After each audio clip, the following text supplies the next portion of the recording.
Can everyone hear me? Yep, good. Good evening, everyone.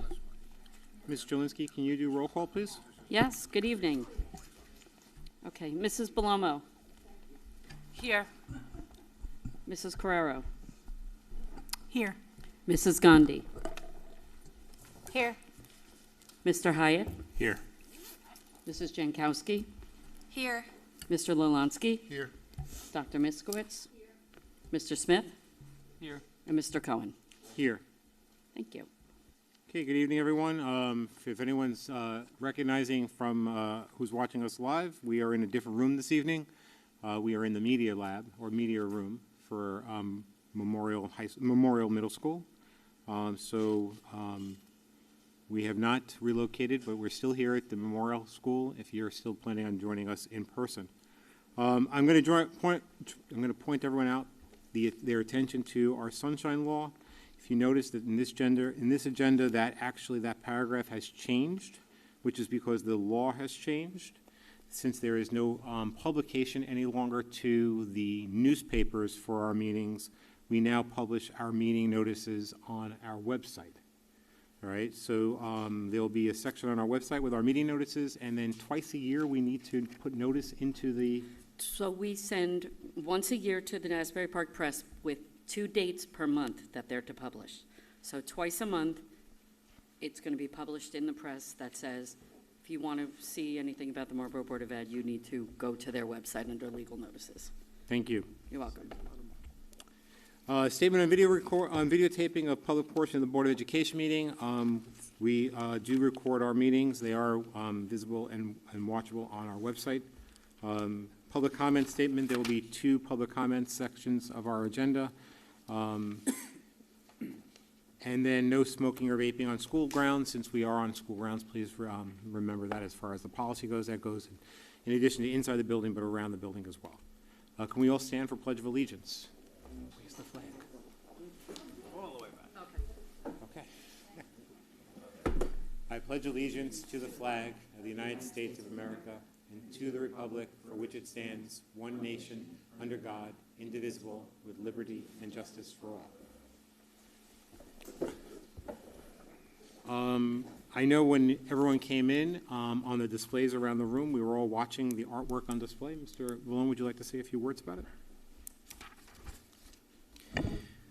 Sure. The artwork on display tonight showcases Mrs. Farrington's creative arts classes at Marlboro Middle School. All students have been working on both technical art skills and design thinking skills, and these projects highlight their accomplishments. Thank you, Mrs. Farrington. Thank you, Mr. Malone. Before we get started with public comments, which is the next part of our agenda, I just want to stop for a moment and I want to just publicly say thank you to our buildings and grounds and our transportation teams who really worked an amazing job to get our schools open, our grounds cleared, and our students transported safely during the blizzard. And their work started not on Monday, but their work started on Sunday, the 22nd, and continued straight through to the 24th, which is Tuesday. So thank you so much to them and to their work and to their dedication to our schools. You are totally appreciated. Mr. Spano, thank you very much.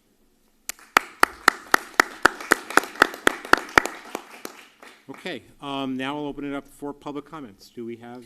So I don't have the list. I guess it's still up front, but that's fine. If anyone. Okay. Does anyone want to offer public comments? Seeing no one wanting to offer. Okay. We can do the second. They can do second. Okay, so motion to close public comments. Mr. Lolansky, second. Ms. Jankowski. All in favor? Anyone opposed? Okay, we'll move along to announcements. Mr. Balloon. Yes, I have one announcement.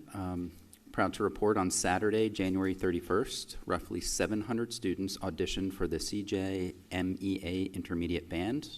A Marlboro Middle School 7th grader was accepted into the symphonic band, placing 10th into that ensemble. He performed on March 7th in Bridgewater alongside 7th and 8th graders from across central New Jersey. He was sponsored by his teacher, Mrs. Jennifer Bingham, also from MMS, who helped adjudicate the auditions.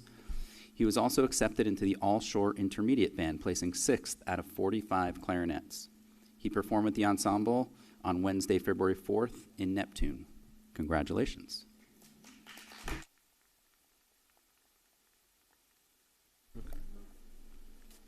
Thank you, Mr. Bowen. Any other public announcements? Thank you.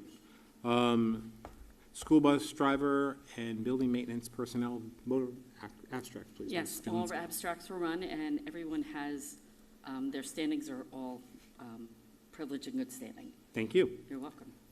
You have the same tongue tie as I had this morning. Since you have the floor, we'll move right on to referendum update. Yes, great. So we went out to bid with the referendum, with the project on February 19th. Bids are due back to the district on March 24th. We had a pre-bid meeting on March 3rd, where Mr. Spano walked the buildings with the architect, the engineer, and any contractors that were interested in walking the buildings. You don't have to walk the buildings and attend the pre-bid meeting to actually bid on the project. But we had 4 that actually came out. The bids will be open on the 24th, and we're looking to award on April 7th. Everything else still same status quo. We still expect everything on schedule, but we're looking forward to opening the bids. So, thank you. Thank you. And so I assume that on April 7th, if everything goes well and successful, then we will have something in front of us at our meeting Absolutely. to approve. That's correct. Great. This is spectacular news, and I'm personally very excited to hear that we are moving so fast. Yeah, it's everything's going to schedule, thank God. So, And I may have missed it, but I think, I know that you had mentioned it to me at one other point, is that assuming all the awards go well on April 7th, then work actually is going to start very soon thereafter on some of the pre-construction. yeah, it should be able to start after school hours. Probably we're thinking May, right, Paul? And they'll be able to do like some of the work in the ceilings, nothing that's going to obviously affect children or dirty up anything during the school. But as much as we can get done before, obviously, look, the sooner we can get it done, the better. But a lot of it's going to depend on when the equipment arrives and lots of factors. But we'll have a better idea once everything's awarded and, we're able to send out the purchase order and kind of get everything started with the contracts. So we're looking forward to it. Great. Any questions from Ms. Jelinski? Seeing none, okay. Moving on to communications. I have none. Thank you. Harassment and intimidation report, Mr. Balone. Yes, from the time period January 30th, 2026 through March 5th, 2026, there were 7 incidents reported. Thank you. I will recognize the fact that our meeting dates for the rest of the March and for April are listed here. Our next meeting is March 24th. That'll be a regular meeting, followed by a meeting on Tuesday, April 7th, which will be a workshop meeting, followed by another meeting on April 21st, which will be a regular meeting. Next item on our agenda is the approval of minutes. I'll move this myself. I'd like to make a motion. I'll do it first for January 20th. Motion to move to accept the meetings, both regular and executive, for January 20th. Can I have a second? Ms. Jankowski, can I have a roll call? Yes. Okay. Mrs. Belomo. Yes. Mrs. Carrero. Yes. Mrs. Gandhi. Yes. Mr. Hyatt. Yes. Mrs. Jankowski. Yes. Mr. Lalanski. Yes. Dr. Miskowitz. Abstain for January 20th, yes for February 3. We haven't done February 3rd yet, but thank you. We'll do that next. Hold that thought on February 3rd. I only moved on the first one. Oh, sorry, I wasn't here on the 20th either. What, I wasn't here on January 20th, so I January abstained. 20th? Yeah. So you're a no or abstain. You're an abstain.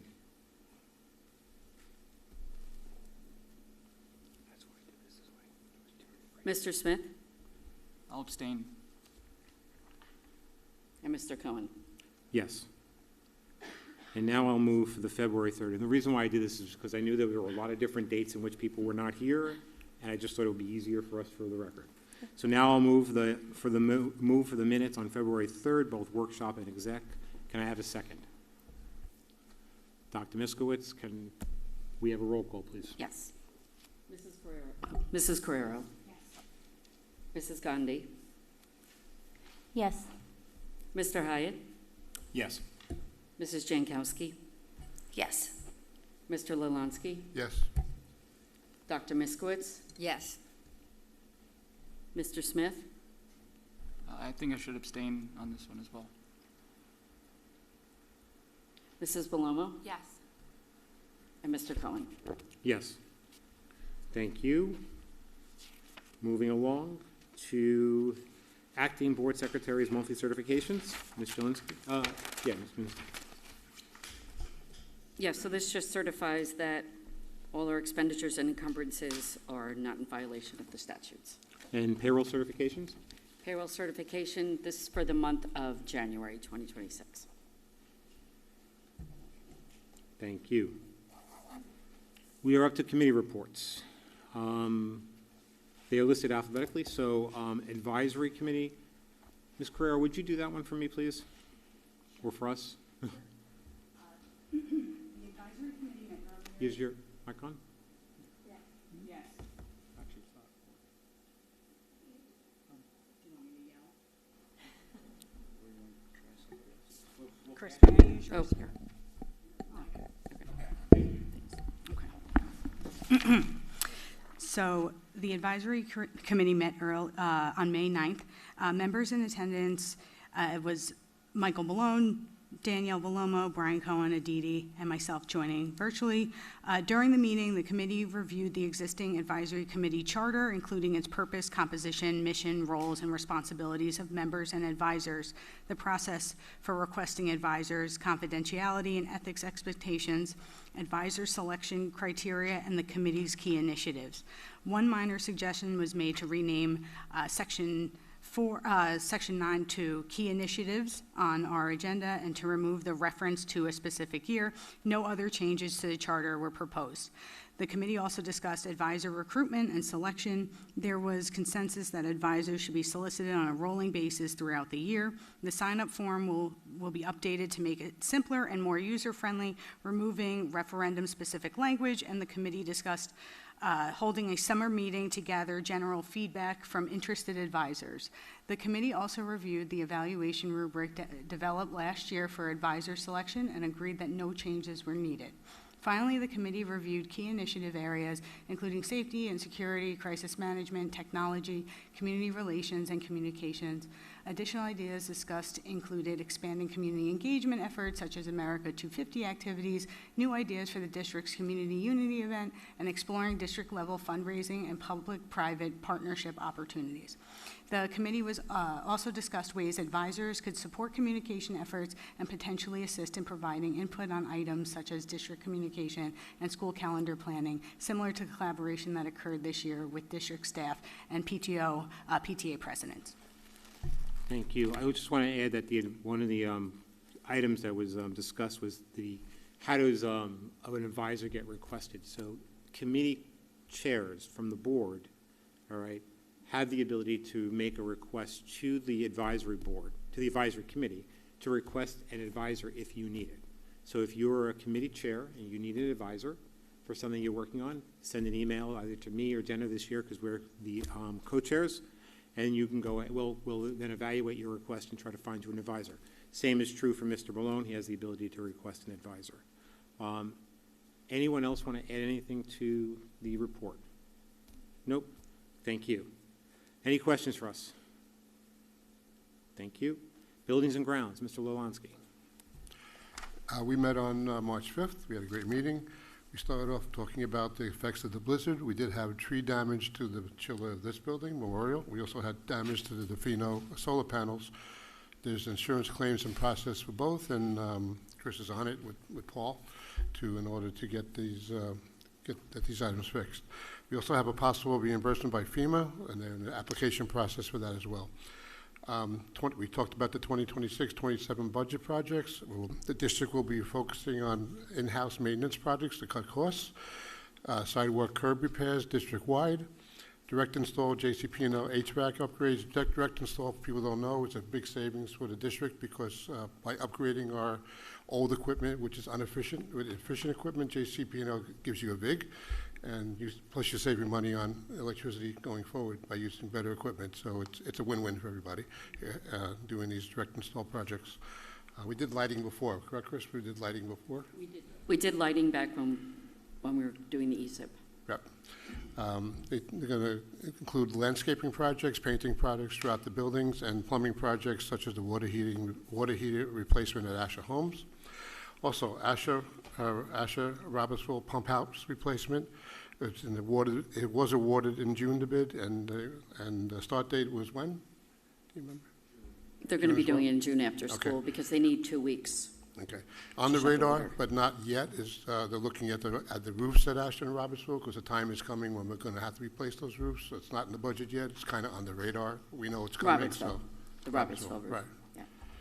Yeah. We talked about the referendum already, so I'm not going to repeat that. But we did go over the referendum and everything that Chris told us before. And we applied for a second playground grant. And as we know, we already have one grant that we're holding on to. And we can hold that up to 3 years. And we're going to apply for another grant. So we have enough funds. We'll replace the playground at Morel and Aneola Learning Center. And is there anything else I missed? No, perfect. Okay, thank you. They'll also, in the presentation you're going to do in a little while, there'll be a little bit more detail on the buildings and grounds Yes, projects. facilities, yes. Yep. Thank you. Any questions for Mr. Lewanski? Thank you. Communications Committee, Mr. Hyatt. Sure. We met last week.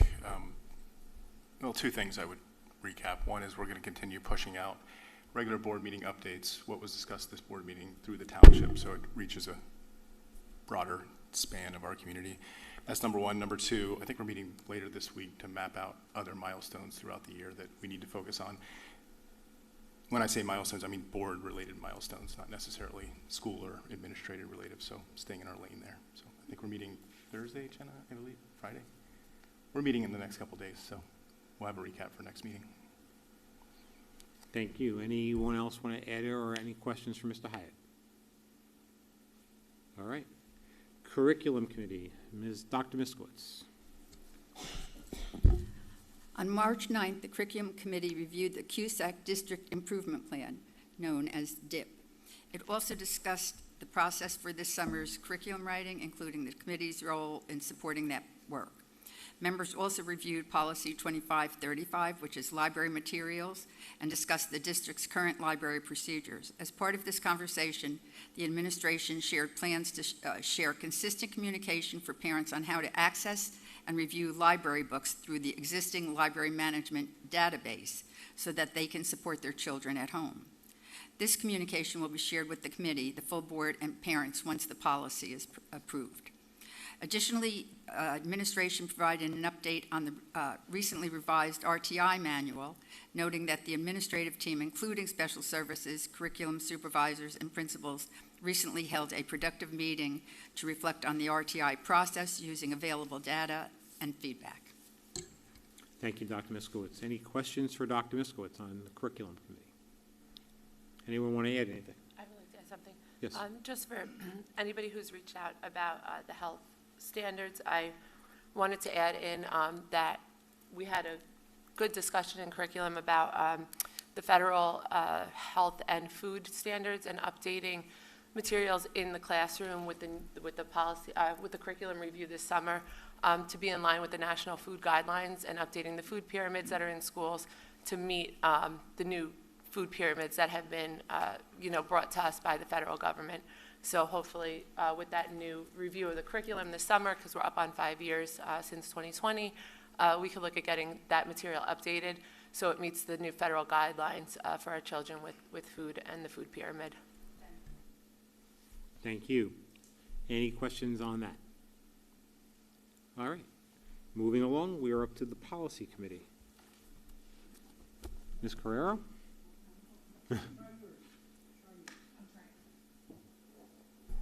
Hello. Oh, my God. Sorry. All right, I'll step back a little bit. The Policy Committee has met 3 times since our last board meeting to review several policies currently before the board and ensure the language aligns with state guidance and district practice. We've actually received a lot of great feedback from the board members, and as a part of this work, I've been in communication with several board members, and particularly Ms. Belomo, Mrs. Jankowski, and Mr. Lolansky, due to concerns that have been previously raised regarding the library material policies. Some of the concerns appear to relate more directly to administrative regulations rather than board policy, so I requested additional notes or clarification that could help guide the committee's review. Ms. Paloma did share several general points, as well as Mrs. Jankowski and Mr. Lolansky, regarding library materials, including references to the freedom to read, and indicated, Ms. Paloma indicated that she would follow up with more detailed notes. I also sent a follow-up email just requesting any information before we met tonight, so it could be incorporated into the committee's discussion, but we have not received any additional materials at this time. If there's feedback or comments, we can discuss this tonight. The committee has continued its work reviewing the policies scheduled for second reading. Policy 2530, Policy 2530, resource materials, Policy 2535, library materials, Policy 5112, entrance age, and Policy 9130, public complaints. I will continue working with the committee members, administration, and board members to ensure policies are thoroughly reviewed and that all members have the opportunity to provide input. Thank you. Anyone else want to add anything to that update from the committee? I just wanted to add that in the curriculum meeting, we were able to have robust discussions on freedom to read and library materials, and I think we came to a really good place with the understanding. There's one point that I expressed in curriculum that I would have some feedback when we go to policy review, but all in all, the general gist of the policy is in line with the updates that we kind of had sent along in the first meeting. Great. Thank you very much for that feedback. I'm glad to see that the committees are also communicating, which is really helpful. Any questions for Ms. Carrera? Seeing none. All right. We are back to Mr. Lolansky with safety and security. Alrighty. Interesting one here, guys. So one of the local school districts to us has recently installed school bus stop cameras on their school buses to try to combat those people that are bypassing school buses when they're letting children on and off. They've been successful. They've got it working. They're a smaller district, so the funds are not as much as we would need. But we discussed it in bulk. We discussed how they did it. We discussed what they're doing. They are prosecuting cars that are passing buses and being successful at it. So I wanted to bring it to the full board. This is something I can actually talk about in public, because we can't talk about this, but I'd like the public to know this is something we're looking at doing, and not keep it a secret, because the more people know that you shouldn't be passing our buses, the better. But kind of I want to get the feedback by the full board. Is this something you would want us to look into? I would look into it as a small project, start out with a few buses and see how it goes, because we couldn't afford to do, 90 buses that we have. But we could do a pilot program on a few buses and see if we got people passing it, what it looks like in Marlboro. I think if it looks like that close by to us, it probably looks like that here too. People are passing buses, and that's dangerous to our kids, and safety is why we're here, right? So I got a little feedback, Brian, if you could maybe poll the board to see if that's something. Yeah. My next stage, what I would do is, what I do every year on this, is I'll invite the chief and the mayor to our next meeting and see if they have a buy-in to this. I know Mr. Malone is reaching out to the other district to see how they coordinated it and get his administrative feedback to the next meeting to us. But unless we're all on board, I don't want to spin the wheels here. So if we're on board and want to look at this as a pilot program, because that's the only way our budget could support it right now without a referendum. So. Sure. I'm just curious. Did they give this a cute name? Like, I mean, we used to have red light cameras, right? We don't have red light cameras anymore. It's like a yellow bus camera. I just call it stop on bus cameras. It was an article in the paper. How I found out about it. I know they're doing something very similar to this in Texas, and I think they're doing it because they have driverless cabs also in Texas, and a lot of the driverless cabs are actually not yielding and stopping for the yellow school buses, and they're blowing through them. So they're actually looking to stop the bus, they're looking to stop the pilot now of the driverless cabs. So, that's an example of where the cameras are really coming in handy to sort of help support a safety issue. And even if we didn't do all the buses, if the you know, the couple doesn't know who has them, who doesn't have them. Once it's out there, that we have some cameras on some buses, it might stop everybody from passing buses. Michael, I'm familiar with the districts that have, the district that has implemented it, and I believe that we have a shared agreement that we use some of the same buses as them. Do you know if any of the buses that Marlboro Township utilizes have these cameras already, that we can kind of case study that? No, no. No. But they use their own buses plus other people, or they only use outside buses? We have, I think it's 4 contracted runs out with Colts Neck. Oh, okay.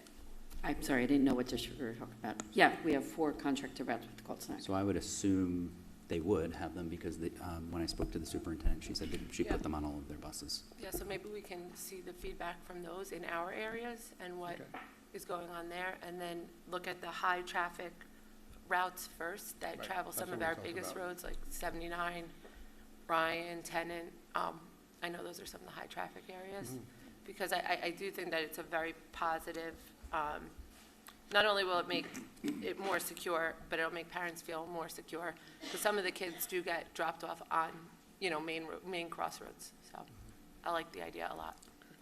So, Mr. Lewandowski, the question to the board, just for the purposes of phrasing it, are you comfortable, and you feel if you're, to change whatever I'm saying, will you feel comfortable with sort of asking the administration to go back and come back to the board with a proposed pilot and what the estimated cost would be to do this, so that we have something in front of us to sort of evaluate? We can do it in exec, of course, if we have to. Because before we go out with a pilot, I think we need to define the pilot. Oh, no, And Ms. Palomo brings up a very good point. What routes, how many buses, we would want a definition of it. And the reason also I wanted to bring the mayor and the chief, and the police got to be on board also, they're going to prosecute. So, it's just. Well, there's a that's the process next for making step. sure that our camera And- images are actually defensible in court. Yeah. I think you should pursue it. It's safety of the children, so I have absolutely nothing against it. I'm all Yeah, and for I it. think we talked about this last year too, trying We to did, get something but- like this done. Did you say that you met with somebody that already has this No, implemented? there Sorry, I was just actual wanna- article in the paper that I read. Oh, okay, okay. And they talked about the whole I didn't thing. hear that, so I just wanted to get Yeah. clarity on that. But yeah, I think it's a great idea. I think it definitely, like I said, it'd be good for the district, great for parents. And I know, again, the heavy traffic, especially 79, I see a lot of kids going, so yeah, we should do that. Okay. So Any other comments on this? Please. Anyone? I did want to know, like, in terms of budgeting, so Chris, this would be more for you. So currently, from what I understand, Mr. Lolonsky, like, we don't really have a budget, obviously, set No. aside for something like So- this, right? They don't have as many buses as us. They spend $20,000. The reason I brought it back is the prices on the digital equipment keeps going down every year, as everybody knows. Stuff gets cheaper. When we first looked at it, it was crazy money for the kind of cameras you needed to go on a stop arm and read a license plate. Now they come down. They don't have 90 buses. So Michael was going to reach out again and find out, how much per bus it did for them and their procedures, what they went through. And we were going to talk about the next meeting if we all decide that's where we want to go. And then, like Brian said, bring us a pilot program pricing back and take the next steps at our next meeting. Be So- great maybe if we can even find a way to sort of find our police department to cover the pilot.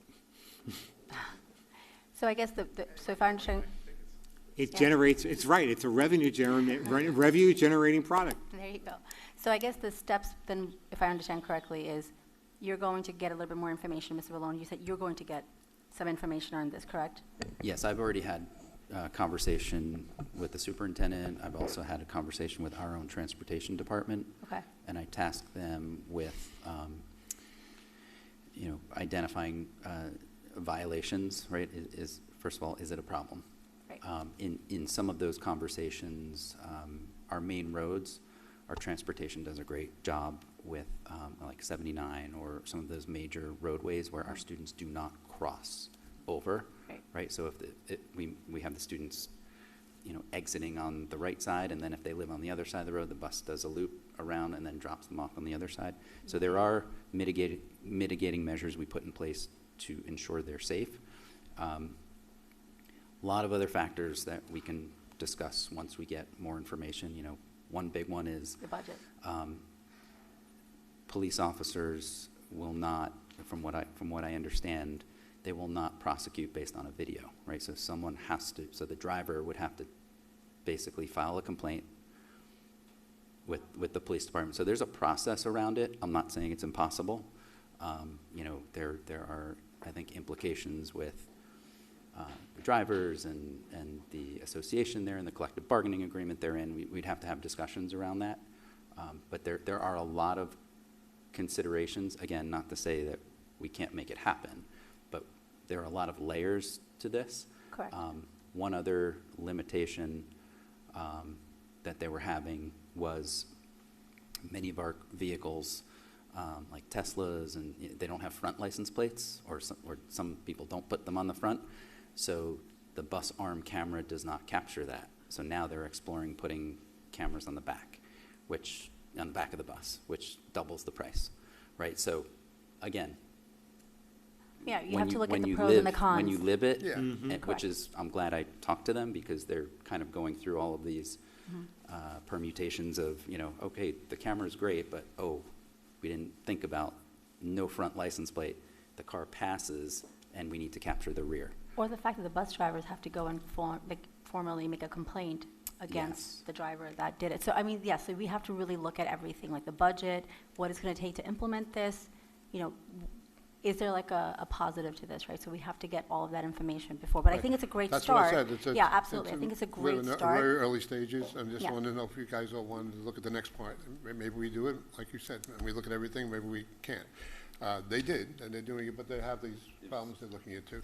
Mike, I have a question. Instead of looking at it through the lens of, with the goal of prosecuting violations, if we put a couple on buses to just see if this is an issue that needs to be addressed, and use it to just to see how many cars are actually passing the buses, and send them out there for a couple months to see before we implement it on all 90 buses, to just make sure we're not addressing a problem that isn't really a major concern of our district. Maybe that's something that we can do, and we could do that with just, 4 or 5 of these. Have just internal look at the videos without the goal of prosecuting, just to see if it's actually an issue that needs addressing. Sure. And just the word out there, the cameras are on the buses anyway, you're going to stop. Yeah, and I think with what Mr. Ballone was saying, the starting point should first be just talking to transportation and see if that's truly an issue. I actually did witness one just right by my house, but I think the driver completely didn't realize that, I don't know how they didn't, and they drove past it, and the bus driver was, honking, obviously, but this is the only time I've seen it, and my child has been going to the district for over 6 years. So I think we need to start there first, and then if there are buses that already have cameras in there, then maybe we could do a pilot with that, because I don't think we should take the funds out to do it, and then really, just based on everything else that we discussed, there's a lot more to it to see if it's really worthwhile of an investment, so, yeah. So it sounds to me, and I'll make a scientific assessment here, which it sounds like the board is interested in having the administration come back and sort of give us some sort of semblance of what this could look like, what it would cost, how long it would go, and what it would take, and get back to us, and we can then sort of evaluate this going forward. Sounds good. Okay. Thank you. Thank you for raising looking it. into that. Any other questions on safety and security? Thank you. And our last committee is special education. Dr. Miskowitz. The committee met on February 25th, and we reviewed the current process for response to intervention, RTI, Tier 3 interventions, and the role of the child study team. Tier 3 is an RTI-driven process, not a special ed one. The child study team is used in an advisory capacity for Tier 3. When a child is referred to the child study team, an initial identification meeting is scheduled to review the student's progress and determine next steps. Parent participation is essential to determine valuable information to develop insights into the child's needs and experience. This helps to make the decisions focused, thoughtful, and comprehensive. Special Services will continue to collaborate with the PTOs and PTAs to support after-school activities to ensure accommodations are appropriate for special ed and for 504 students. When requested, the department will work with the building administration to help promote accessibility and inclusion so all students are able to participate. Yeah, I just want to add to that because I think it was a really nice conversation, and again, I don't know if all of the parents, I'm sure they do, but I don't know if all the parents really know that a lot of the PTO, PTA events are open to all students. And so when we had the meeting, Mary Elizabeth said that she's going to send out a reminder to everyone that it is open, and then the PTOs and PTAs will make every effort to ensure that, every kid is able to attend. So, any parents that are out there listening, just know that every single event that a PTO and PTA hosts here within the district, it's open for every single child. So if there is a need, if you feel that, there are special needs that your child needs, just reach out to Mary Elizabeth, reach out to the building, reach out to the principal, but they will make accommodations so that your child can participate and enjoy the activity or the event with every other student that's in the district. I would go to the principal first, and then, if and then go to special services director. I just also want to recognize, because this topic did come up also in the PTA-PTO president's meeting last month, and it was very well appreciated and very well received by the PTOs that were present at the meeting, and they were very thankful for the work that the district was doing to help support this. So it did come up there as well, and there's positive feedback all around on this. Any other comments or questions? I just wanted to say about the special education committee that because of my work schedule, I was unable to attend. But I just want to thank Mary Elizabeth for setting a time in her schedule to meet with me to update me. So I appreciate it, because I know her time is valuable and scarce. And the same thing with you, Dr. Miskowitz, who reached out to me and offered to kind of catch me up on what I missed. So your time is valuable, and I appreciate you doing that as well. So thank you. And we are trying to work around her schedule Very much as so. much as we can. Very much so. I know, and I appreciate it, and that's why I said, you don't have to, I don't want to rock a boat, but I appreciate it, so I wanted to publicly say that. Thank you. Great, thank you very much for that. Any other comments on special ed? All right. We are up to the next item of our agenda. I'd like to welcome up the Marlboro Education Foundation to do a presentation on their grants for 2026.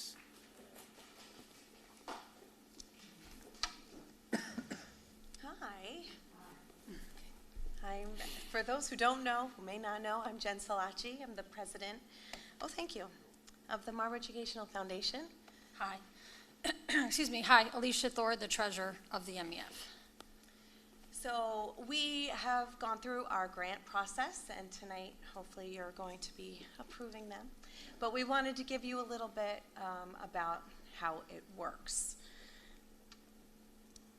This is different than my classroom clicker. See how I do. You want to start? Sure. So just just a brief history. We've been around for 26 years. So we were established in the year 2000. We are a nonprofit, a 501c3, and our purpose is to enhance the quality of education in Marlboro schools by promoting community participation, in school programs. So to date, we have funded over $650,000, which is over 250 grants given out in the 26 years. So it is a very rigorous grant process. We want to just make sure our process ensures grant funding meets all educational needs. So the MTPS teachers and the staff, they apply online. We have a Google form. It started as paper.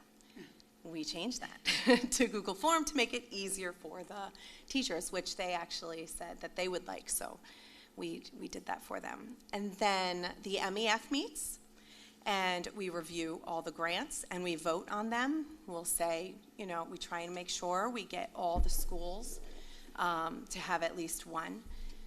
And then all the different subject areas, like, art and music, technology. Then the MEF shares and reviews the grants with the superintendent, Mr. Ballone, and the assistant superintendent, Mrs. Gross. We had a nice meeting. Yeah. It was nice. And we wanted to hear what they thought too. We thought it was a good idea. And they said yes or no, we can do that. We would have a nice conversation. So then Mr. Balone and Mrs. Gross provide their feedback and obtain input from the principals, special services, and staff. That's like on things where we'd say we would do, and then they were like, no, I think we can actually do that. And then they would go back and make sure that, with the principals or the special services, if, they can do it. And then it comes to you.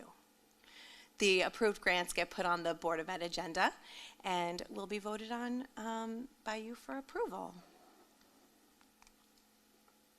That's you, Treasurer. Sure. So just a breakdown for this year. Actually, first, let me just talk about, there's 3 different categories of grants, right? There's a mini grant, which is up to $500. That's intended for individual teacher staff usage. Collaborative grant up to $1,000, intended for multiple teacher staff usage, so sometimes like all the kindergarten teachers might put in for something in all the classes, and the kindergarten will be using it. School-wide grant up to $1,500, intended for usage throughout the school. Usually that's maybe an assembly or something that, all grades can participate in. So this year we received 18 grant applications. We approved 14 of them, and the reason 14, as you can maybe see on the bottom there in my note, one grant was not eligible, so it was an off-site trip, and traditionally we have not funded that. There's a lot of different pieces with that, transportation, so that one wasn't eligible. And then the other 3, as Jen was talking about when we spoke to Mr. Balone, Mrs. Gross, they consulted with Mary Elizabeth Sturcio that those were falling under special services and they could actually fund those. So if something, should be provided because of a child's IEP, 504, whatever it may be. So those individuals are still getting those grants. It's just that the school will be funding them, right? Because we're filling the gap where the school budget can't provide these things. These are like the above and beyond extra things. So again, we did our best to make sure at least one grant was given to each school, and that also includes those 3, because I think one of those 3 might have been Robertsville. So if you don't see Robertsville on the list, they still got something. They were part of those 3, I believe, one of them. Again, multiple subject matters, so we funded things in the arts, music, math, science, and you'll see that in a minute on the next screen. 7 of the 8 schools applied, okay, so again, those 7 schools will be getting something, and this year the total came to, as you see there, just over $15,000. Okay, so these are the grants that we have for approval for you. Do you want me to read them all? I know they're on the agenda. I just didn't know if you, liked my voice and wanted to hear me chat more. You never know. But we can say that just to note that some of these are repeats. They are like the fan favorites, like Market with a Stone, Living Voices, the Mad Science workshops. There was a couple of new ones, like those box drums and the indoor garden tower. I think that's new. And at Dugan, the last few years we've been funding for the media literacy. Mr. Seibert, he's building like this robotics program, as you see their robotics program and AI. So each year, he's requested some stuff to add to it, like 3D printing and other things over the years. So again, all schools got at least, one grant. And as you can see, it's all different subject matters, and, some are speakers or assemblies. Others are things, workshops and other things to be done in the classroom, or, more tangible items. All right, so here's what's coming up. We've got, These are the recent ones. These are the past ones. Oh, these are the, Yeah. Here's what happened already. Our casino night was so much fun. We broke even, but it was our first time doing it. Yeah. And we're going to do it again, and had a really great turnout. And we learned from it. So we're very excited to do that again. A lot of overhead. It was very fancy, which was great, but unfortunately, fancy costs money. So, Right. But everyone enjoyed it. So it was really just a nice night to bring the community together and have fun, even though very small profits. Yeah, that's okay. And our Dine to Donate, which we're going to be doing a lot more of, but Buffalo Wild Wings, we brought in about $500 for that, which is wonderful. Yep. And then our kids' night out, oh my gosh, those kids had so much fun, as did we. It was at Play Big Zone, and we made about $1,000. So it was wonderful. Yeah. They had so much fun, and they said they wanted to do it every month from the kids. Yeah, we're like, maybe in the fall, we'll do it again. And I think it's not on here, but we do have another dine to donate coming up on March 19th, and we'll send a flyer around about that, but that's at La Rosa Chicken, like I said, Thursday, March 19th, right? Yeah. We'll send that out. But the upcoming fundraiser, of course, our biggest fundraiser that we do every year, the Harlem Wizards, basketball game event. This year it's on Monday, April 13th. It starts at 6:30. It will run to about 8:30. The doors will be open at 5:30. It's at the usual spot, Marlboro High School. You know, there's a big gym there, obviously. The tickets are already on sale. We've sold a bunch of tickets already, so get your tickets because last year it did sell out. We had over 100, like 24 people on the waiting list. And we had people, you know, begging to be let in at the door, but, you know, there's obviously a max capacity with the fire marshal, and, you know, we can't do that. So I would encourage you, get your tickets soon. Next week, the Wizards are coming to do assemblies in the school, so usually after that is when the ticket sales really take off, because the kids come home all excited. So that's what I'm saying, buy your tickets now before next week, because we're probably going to sell out. And again, it's our biggest fundraiser. Last year, we brought in $21,000. So that's all that money, as you see, is basically coming back to the schools. So for any fundraiser we do appreciate the support because, again, that money comes back to the schools, the teachers, the students. Yeah. Thank you very much. Thank you. Any questions for, yes? I just had a quick question. The screen that had 7 of 8 schools applied for grants, and I know every school got them. I'm just curious if you, and it's Google form, if you monitor them as they come in, or if you're like, we're not even going to look at until we have to review them. Because I'm just wondering if you ever, like the one school that didn't apply, if you kind of like call the principal and they're like, look, just so you know, nobody applied at your school, so maybe you want to just like push out an email saying the grant's going to close soon or the timeline or whatever. Does that happen, or you don't look at them until last minute? So that's done. We do look Because through. they're coming in. Yeah. In the past, this year we didn't, but I feel like last year we did, right? We made like a push before. So that is definitely a good idea. Sent it out a few times to other schools. Yeah. As I mean, well. I think last year it was the same school that didn't apply. I mean, obviously you can see from there which school it is. It's the Abbott School. So that may also just be a little different because it's the preschool. You know, their needs may be different. But I think it's definitely good to have that conversation because maybe there are things there that they maybe could use and maybe they don't realize, you know, they maybe see some of these other things and think that's not for that younger audience, but maybe they can come up with something. So Mr. Blow, maybe that's something, yeah, that we can talk about more to get them to put in some because obviously you see that we have the money to do it, so we would be happy to fund, you know, as much that we can that comes in. Yeah, that's a good idea though, thank you. I'm actually going to. I kind of remember last year we had a similar question, and I think, you know, there was a point in time, correct me if I'm making this up, all right? But there was a point in time, I thought last year, where there was a lull, and this superintendent, you got involved and sort of, you know, pinged out to the principals and said, hey, you know, grant time, are you applying? I do go out to them as well, and, you know, we communicate back and forth. I think, so, I Thank you think. for keeping me honest. Yeah, that, you were not making that up. But I think that's probably a good point, because I go back to my teaching days, and you know, the MEF existed then, and I never applied for a grant, and I'll tell you why, because I didn't really know what it could do for me. Right, I was just busy in my day-to-day, and perhaps the Abbott Center they need to see some examples of what we can do. I think we did a better job with our other schools with that. So that's a good point. Perhaps we can let the Abbott Center know some examples of what the MEF would be willing to fund, and we can bring really good experiences to those classrooms. So we can certainly look at that.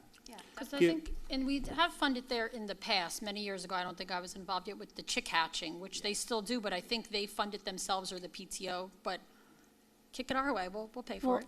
Actually, that's We're happy to do interesting because remember that one PTO meeting that I was part of, like the president's PTO meeting.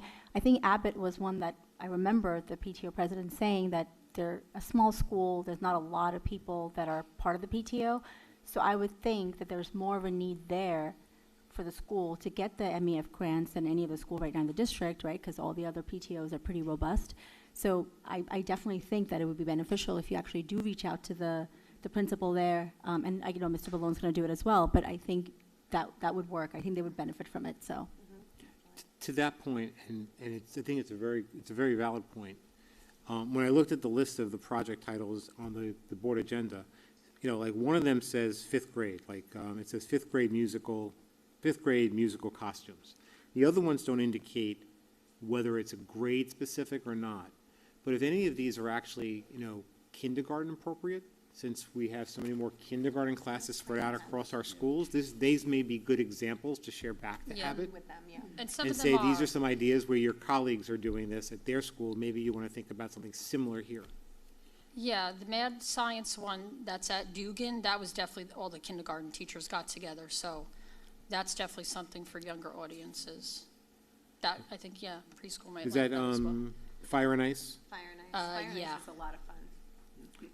Yeah, that one I definitely remember off the top of my head was Great. the kindergartens. Thank you. At Any other Dugan. questions or comments? I just have to thank you for all you do for this. As a teacher, as an administrator, I was always applying. If there was a grant out there, I was applying for it. I didn't care where it was the money was coming from. Just if it was there, I was going to do it. And it really adds so much value to the instruction. And it's free. It's free money. So, you know, all you have to do free is money. come up with an That's what we idea keep saying. and It's free money, write it just up. apply. It's not hard. Thank So you. I would, you know, I'll help you write it if you have to. It's okay. But thank you so much for everything you do.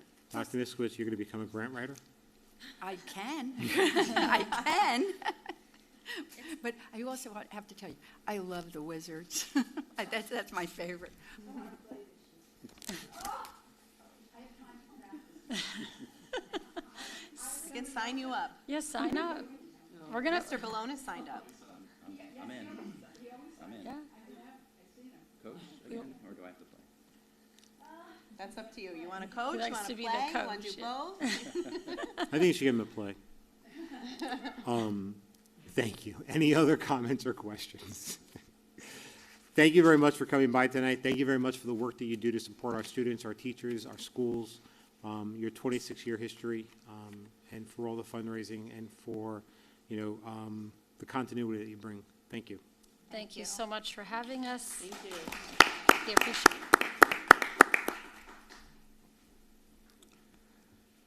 Okay, we are up to, we go from grants right into budget. So we're up to discussion number 4.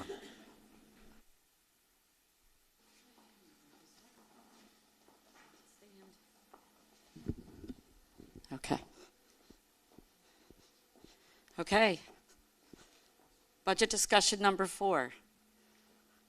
Would have been 5, but since the meeting, we didn't have the meeting, so I combined 4 and 5 together, so, okay. Okay, so like our other presentations, we just wanted to highlight, you know, what the board goals are, why we're here, what we want to do to support what you want us to do. Today, we're going to talk about transportation, buildings and grounds, and then after that, we're going to talk about the full budget. A little backstory, the state budget address was today. State aid numbers are supposed to be released sometime Thursday. So everything was built right now just as status quo, flat state aid. So we're all hoping. Okay, we're going to do transportation first. So the transportation budget this year is $2.7 million. There's a decrease of $255,000. The reasons, so transportation, there's lots of pieces that go into transportation besides just the regular routes. The transporting of the special education students, the transporting of gen ed students that might go to a private school, the payment in lieu of. There's lots of pieces. So depending on your student population, these numbers are going to fluctuate each year. But we'll go through. So joint agreements, we're expecting a decrease. These are out-of-district students that we transport. We have less students out of district than we had in the past. And this is all based on actual numbers. We know who the students are. We look at what the costs are for those students, and then we just increase them by CPI. So that's how we get to these numbers. Contracted services, we have a slight decrease. We still do have contracted routes. There's still a bus driver shortage per se. And a few years ago, we contracted routes to Coltsneck, and we have some to the regular MOESC does some contracted routes for us. So we're projecting a little bit of a decrease there. Aid in lieu of, those are the payments to the private school children that we cannot do through our jointers transport. That amount is increased to $11.77 a student, so we've accordingly had to increase our reimbursement. Gasoline and diesel, we're decreasing it budget to budget. We thought the costs were going to be higher this year. I mean, right now they are, but overall, they definitely, are lower, and the projections are still favorable. So we were able to bring that number down. Lease purchase buses. We're going to purchase, we leased 4 54-passenger buses and a van next year. We do this consistently.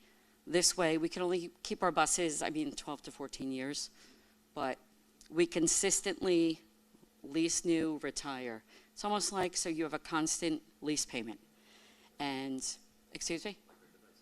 Correct. It's way easier to budget when you know a constant. And you would hate to not budget any one year and then the next year have to do 10. So we've established a rotation and it works really well. And this is just how the transportation budget breaks down. Salaries are not in this. Salaries are separate in the regular budget. These are just like all the other pieces that make up the transportation budget. So let's see, equipment, lease purchase we talked about, contract services are the contractors, non-public transportation, maintenance repair, obviously, tires, parts, software programs for diagnostics, all of that stuff. It's a big fleet, and we need to maintain it. Sure. No, it decreased. It decreased. May I ask a question? I'm sorry. Sure. I just want to make sure I'm understanding. The non-public, is that students being transported to non-public schools? Yes, private schools that we're in a jointure with Frio Regionals actually does all the transportation in the district for all this schools. Basically, if a child's going to, say, St. Leo. Right. And we can get that child on a bus with different, whether it's Manalapan, Coltsneck, whoever. We can pay a route and split the costs as opposed to paying that $11.77 per student. So the non-public are students that you can arrange an actual bus for. Correct. But the aid in lieu is students that you can't get the bus, so you give them the aid in lieu fee. Or the bus is more money than it would be the $11.77. All right, I just wanted to make sure I understood why that was between the two. separate. Okay, thank you. You're welcome. So obviously, the more we can have transported, the better. But, those routes come in higher, and then it's not worth anybody to do the routes. So that's evaluated each year. Frio Regional goes out to bid for us. They kind of take care of it for the whole region. So works for us. Yeah. Sorry, is the non-public and the joint agreements, like you were saying, is that? Joint how agreements they are special ed. separated? Okay, gotcha. Those are for all the special ed schools. Okay. Yes. Since we're taking questions, just Sure. the aid in lieu, Yes. the $291,000, Yes. that's strictly the return that we're giving back to parents Yes. who are going up. So we have that many. Yes. That's a huge number. Yes. students out in private schools. If you're not coming to our schools and you're not getting our transportation, since you're paying taxes anyway, you get a check written to you if you have to be, if you're providing alternative transportation to the private school. Yes. That's what, $11.77 a year is how much they are allowed to collect. Yes, there is a lot. It's a packet. And our transportation department goes through and makes sure they're all ours. Checks names, address, it's, twice a year.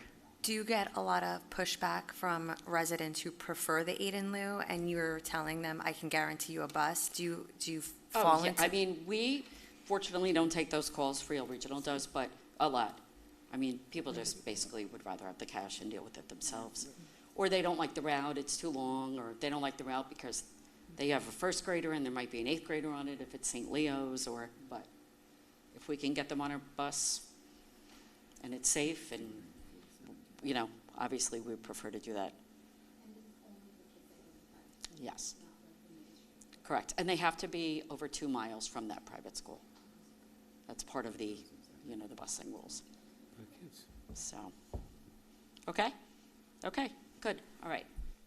Buildings and grounds, and I have Mr. Spano here to assist me just in case. So, he has a nice sized budget. So, the facilities budget is $8.3 million next year. This is going up at only $66,000, which is impressive from last year. We're going to really try to leverage our in-house staff next year as much as we can to get some projects done. Everyone is under cost constraints, whether it's at your home, whether here. So Mr. Spano is going to make the most of his staff and use their skills to do things in-house. So we might have to buy more materials, but we won't have to spend the outside labor. So we're excited about that. His guys are excited about that.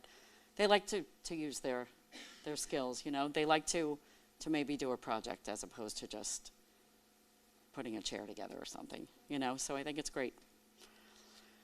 Some of the highlights, his increases, contract services are going up. We have fire alarms, sprinklers. There's always repair costs there. Aging sprinkler systems. We took care of some alarm systems during the ESIP, right, Paul? But not all of them. Landscaping ground service, that's our on-site, our lawn mower people. We have a contract with them, go out to bid.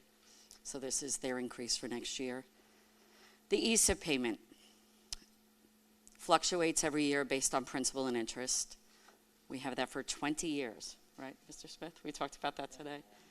20 years is the ESIP payment, starting in 2019. So, the ESIP payment is the payment for our energy savings incentive program we did in 2019. We did an energy project. We had aging boilers and roof units. Right, we had so many things that needed to be done, and we were not successful in passing referendums, and things needed to get done. So we were creative, and we did an energy savings project. That's why you see solar around. The solar that's in the district is a result of that project. And, we're going to continue to look at ways we can do more of that. Equipment, there was a decrease. Equipment ups and down every year, depending on what you need to replace, what you need to change. This year, he needs to get a plow truck, a couple of snow tractors, water heater for Asher. That's one of the things that Mr. Spano is going to do in-house. So we're just going to buy the water heater this year, and our people are going to install it, as opposed to other years, you get an engineer and you do a whole, we're going to do it ourselves. Excuse me? I just had a quick question. Sure. Actually, on the ESIP, how come the payment is increasing? It changes every year, depending on So, okay, like the balance isn't decreasing like an amortizing loan? the balance is, but the principal and interest amounts are scattered. I can actually share with you the amortization schedule if you want. Thank you. You're welcome. Okay, custodial project supply, sorry. Only because Mr. Smith asked a question on the ESIP. Is there an end to that? 2039. Thank you. You're welcome. Right around the corner. I don't think I'll be on the board. Yeah. Okay, custodial supplies, there's an increase. I mean, this is pretty much due to the fact that we're going to do stuff in-house ourselves, so that's why this lines up a little. Safety risk supplies, fees, there were increase in permit fees this year, right? So that's kind of jolting that. Utilities, okay, this one I'm going to explain more. Our utilities are increasing $200,000 in this budget. Now, obviously, we all know natural gas, electricity has gone up 8 to 10%. That's a fact. You see it in your own bills.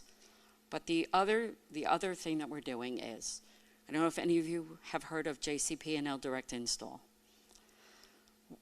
Mr. Lalansky talked about it a little during the B&G committee minutes. Basically, what happens is, I'm going to go to the next slide because that'll be clearer. We need rooftop units in our schools. They're aging. So Mr. Spano is working with the utility company. And basically what happens is, for example, the first one, Defino Central, we need 2 rooftop units on the cafeteria. The project would cost, out of pocket, $273,000 for those 2 units.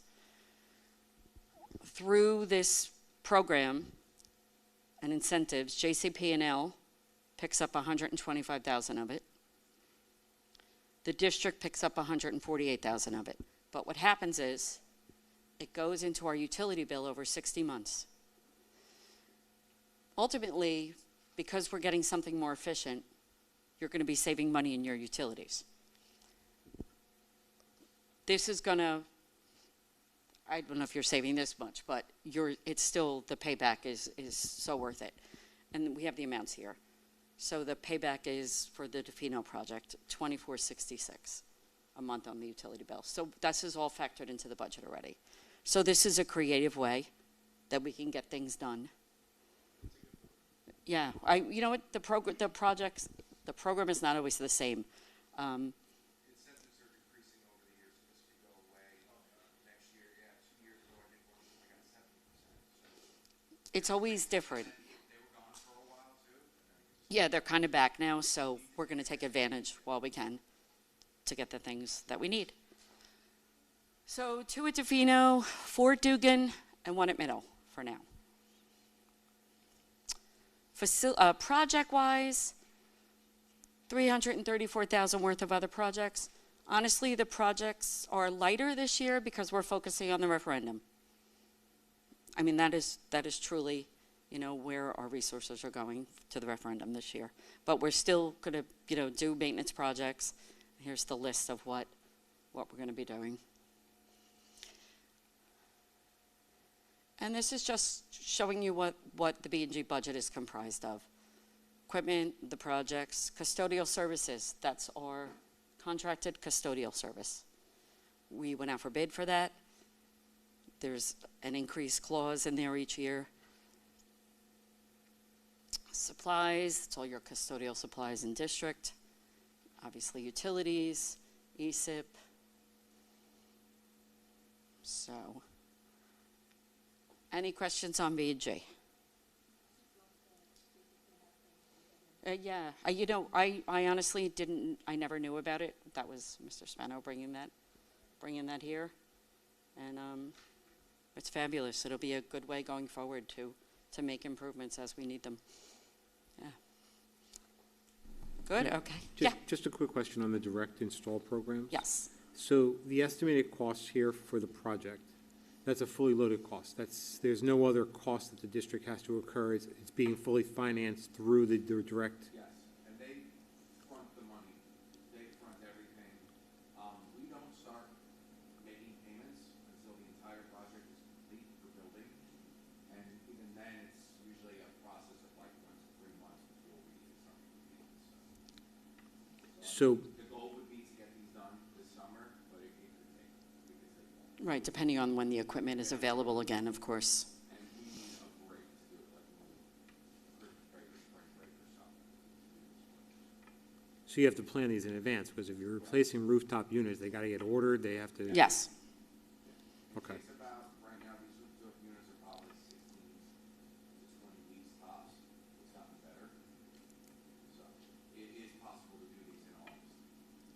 Okay, and I know you explained this to me, but for the purpose of the rest of the board, the reason why this was not an option to us when we needed to do the referendum for Astor and Robertsville. It's replaces in kind. That is specifically air conditioned.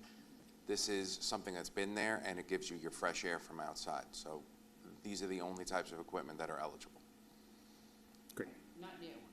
Not adding to a building, replacements. Right. I just wanted to make sure, so that nobody can say, well, you know. Right, why don't we do this? Why didn't we No, do it you're this right. way? You're right. Because the percentage numbers are some got, They're still very good. there's a huge variance. I mean, 45% for one, 47% for another, and then only 13% for Marlboro Middle. So the final one at middle school is because versus the energy that you're going to save, there is a huge labor cost because of the unit is 30 years old, and there's going to be required extra work to make it fit on the roof. So that's why the incentive is not as good. I am still exploring other ways to try and replace this unit. There might be another way we could do this, but even at 13%, it's better than us Oh, the financing for taking 60 the, months at yeah, zero is still if we sweet. have to replace this, it could go at any point. So we have to strike while the iron's hot. Yeah. Okay. Yeah, we're trying to be proactive and not get to that point. Sure.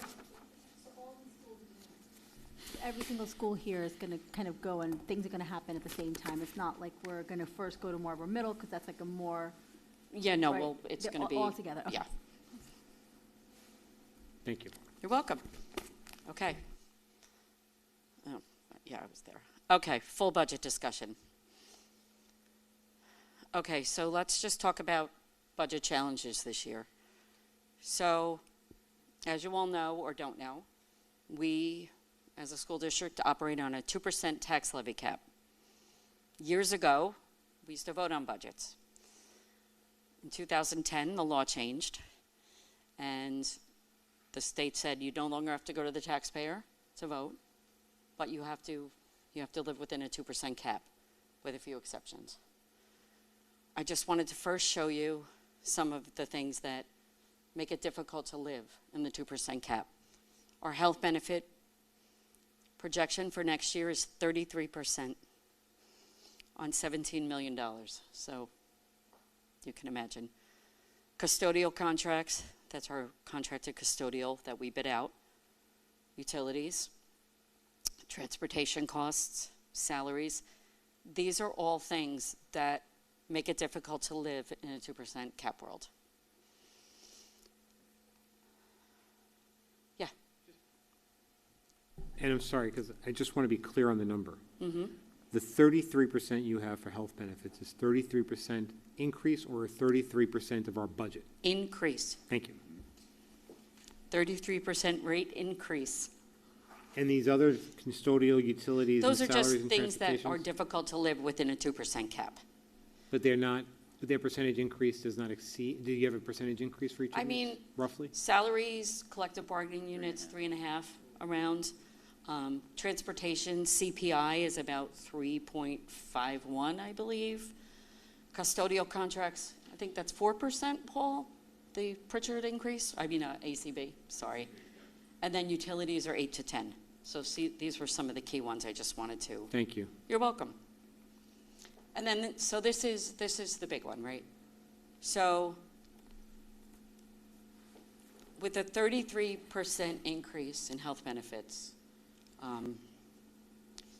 the state of New Jersey allows a district to exceed the 2% tax levy cap by taking the health benefits waiver or adjustment. That's what it's called. Now, as Mr. Lilonsky always wants to say, and he's very right, this is not money the state is giving us. This is an increase to the tax levy.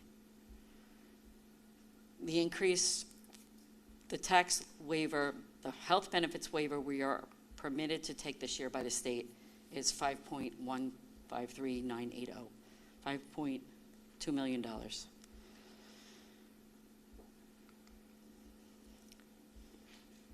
State aid, I just want to show you, as we said before, we're projecting it to be flat for now until we get the state aid numbers.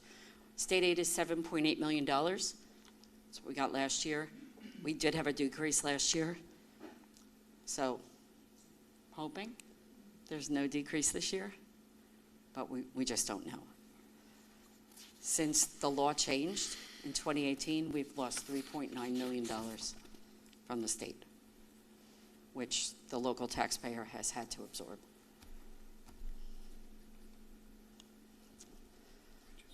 Let's talk about revenue. So we are an I district, and yeah, go ahead. I just had a question Yeah. about the health benefit Yep. increase. So if we don't go to the 5% levy that's allowable. and try- 2%, well, 2%, and then Right. the tax, the Right. health benefit waiver. So what happens if we don't do that? Are you saying teachers don't get their health benefits? Like, what are the options? If we don't take the $5 million Yeah. waiver, Yes. so then we would not look like the district we are right now. There would be discussions on, look, there would be staffing implications, there would be program implications, so many implications for $5 million. I mean, our total salaries in district are $62 million. So Go ahead. just to sort of clarify that, Yeah. and maybe to your point, is that if we don't take the waiver, we've got a $5 million deficit. Yes. That we have to close. Yes. And the way to close it is either reduction in spending or Yes. reduction in staff. Yes. Or Exactly. raising taxes to meet that 5 million is, Right. I just want to make sure I'm taking the- understanding. Or taking the We're waiver. taking the waiver that we are Okay. permitted by the state to allow. We're Okay. allowed to go over the 2% cap by that amount. Because the state has that there because of the 33%. The state does a calculation every year. But in order to take the waiver, did you say that the taxpayers bear the burden of that? Yes. Right, that's what I wanted to Yeah, make yeah, sure. absolutely. Yeah, That is true. yeah. Absolutely. And just to clarify also, this is just our district, but then the Freehold district also will probably have. So this 7.77%, Yes. if we do go that route, is just a portion of it. Correct. And anything additional, okay. Yes. And you're saying that the state will allow us to increase it by 5.77 without going to vote, is that correct? Yes, that is okay. correct. That is correct. Okay. This is what we're permitted to do budgetarily through the state. And do we meaning Mhm. whoever has to do it, do we look at health insurance companies and look at competitive costs? Mhm. Do we offer employees, like, let's say employees who are married in the district, is one allowed to waive their health insurance, which would save the district money, but they also get like a cash back Right. for doing that? Do we do stuff like that? So we are in the state health benefits program, Okay. New Jersey State program. The state of New Jersey has rules regarding that. We allow waivers. We have waivers in districts, single waiver, family benefits waiver. But you're not allowed to give a waiver payment to an employee whose other coverage is state health benefits. It's a law. So if I have two staff members and one waives out, they just don't have to pay their portion. They don't get a payment.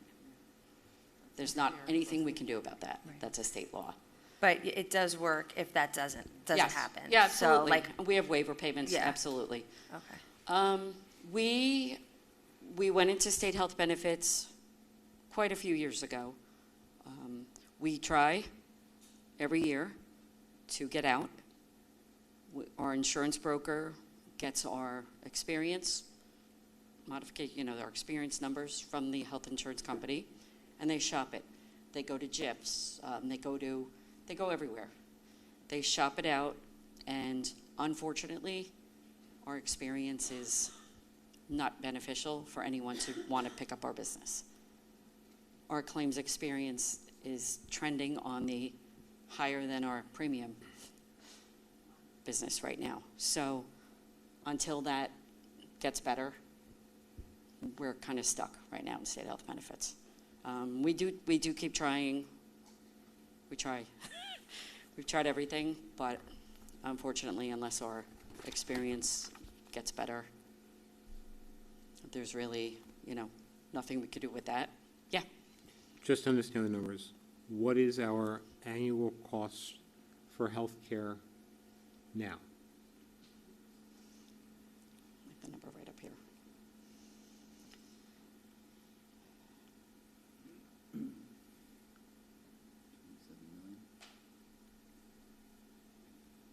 No, well, 27 includes other things.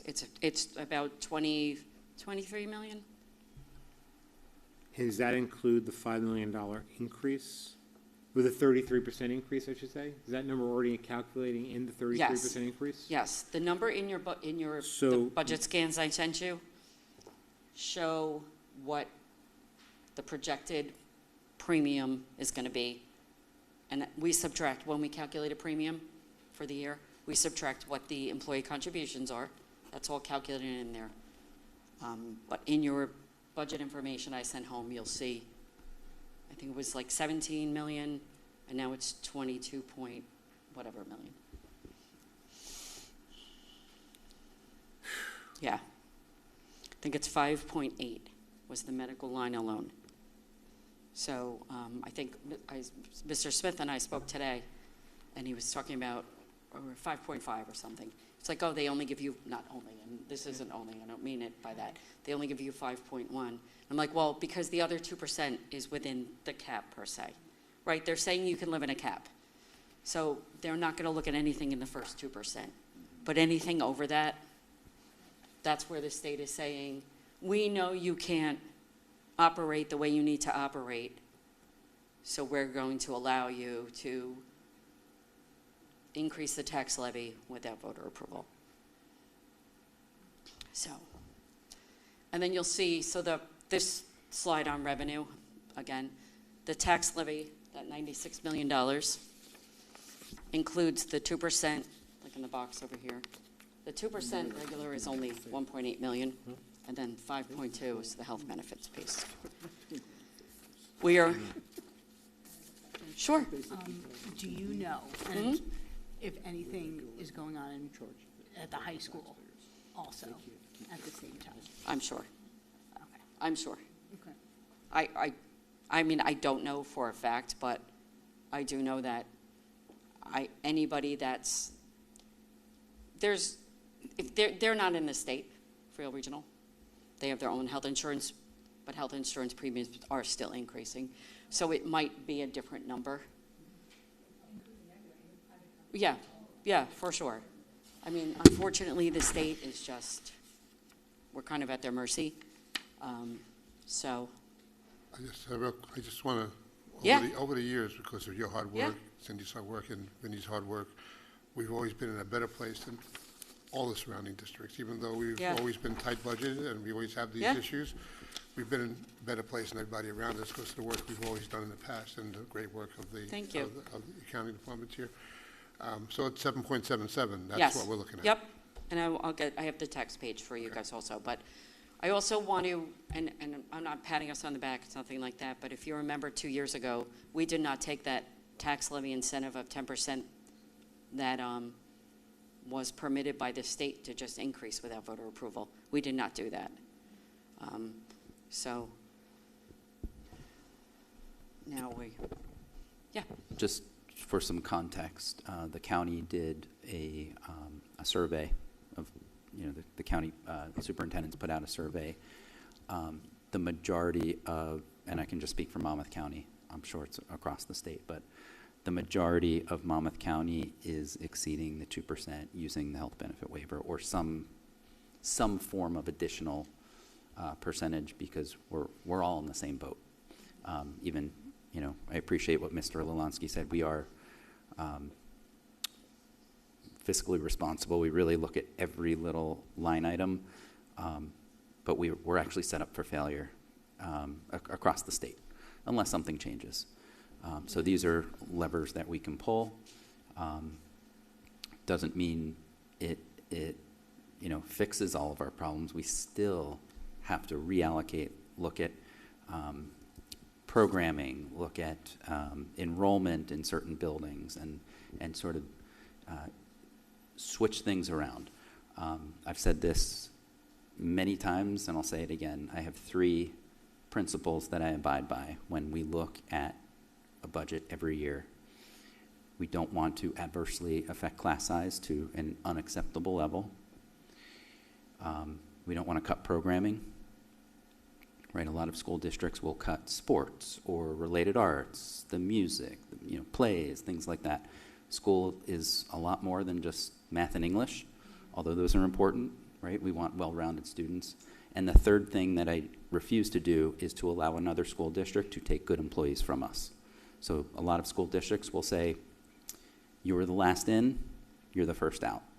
And a lot of times, those are great employees. And we spend a lot of time and effort in hiring good people. I don't want to give them to someone else. So what we've done in the past, as you know, is we reallocate people, right? Good example, the kindergarten coaches. We kept them. We were able to cut the FTE off of our budget, but we kept them and put them back into the classroom by way of resignations and retirements. And every time, we say this as well, every time we have a retirement or resignation, Yips. we ask ourselves, can we do this differently by still keeping our people, but can we reallocate people so we don't send good people home or send them off somewhere else? So when you say most are going above 2, are they going near 7.7? They vary. Okay. I Just have for a whole perspective. chart here. Yeah, people are going over 10%. Well, There's that's- 21% of the county. That has to go to voters. No, Not if it's part of their waiver. not if it's part of their waiver. There is another waiver, Understood. Mr. Hyatt. You can do an enrollment waiver. We don't have have to, it. but there are other waivers that you can take. If you have your enrollment's really increasing, there is another way to kind of gather get the more money for 10%. that, but we don't qualify for that one, so. I mean, it sounds like with the cuts from the state that we're anticipating potentially, even if it may stay flat, hopefully, yes, but there's a potential that if that drops and the increase of the healthcare benefits and stuff, is really putting us in a situation Yeah. where, Yeah. where we would have to look at a little bit of a higher tax levy. Yeah. So, okay. I mean, trust me, it's, Mr. Malone and I have been living budgets since, it was like the second week in January, like really going through every single little thing just to get it to here. We really have. And the real challenge is we don't know, right? The governor just presented today, and she has 48 hours to get us our state aid numbers. So that's why Thursday is the day, right? So we don't know. It's really difficult to create and present a budget to all of you and the public when we don't have some key information, right? So we do this every year, and we always, no matter how early we do this, we won't know until really Thursday, and then our next board meeting is the 24th, and that's the preliminary budget. Right. It's So just, the timing is really difficult. and this year worse because the budget address was Late. moved 2 weeks because of the new Because governor. the new governor. Normally, it's 2 weeks earlier, so you have a little, this is just. So, I'm sorry, go ahead. I was just going to say, I mean, I know we're going to know about it at the next board meeting, but is there a way, like, when you find out on Thursday, just to kind of oh yeah, let us know? like, if absolutely, I'm going we- to update you. You know, if we got the same as last year, or Absolutely. did it decrease? You It would be- absolutely yeah. will. Okay. I will send home something Friday once I work through the numbers and figure out if I have to do anything. Yeah, absolutely. You'll absolutely get that. It'll be in the papers. Yeah. The 5.77% for the healthcare waiver, is that the max that we're allowed by law, or is that just the number that we calculated we need? This is the max that. So that number doesn't even cover the increase, the 33% increase. Right, it could have, right. So, It maxed out at that. It would have been a little higher, but it capped. so the reality is, or the foundation of this, from a budgetary perspective, and this goes to Mr. Lelonsky's point, is that net out the healthcare increase, Right. right? Our budget would have been below the 2% tax waiver increase, the tax cap. We We were could have around there. taken potentially less than the 2% based upon the fiscal responsibility of the district I mean, over the last several years, and with still making some investments in other areas. I mean, I would say, I don't know, I would say 2% would have been the minimum that I would ever recommend. Well, I understand, but I'm just saying, based upon the numbers Right. would have been less than 2%.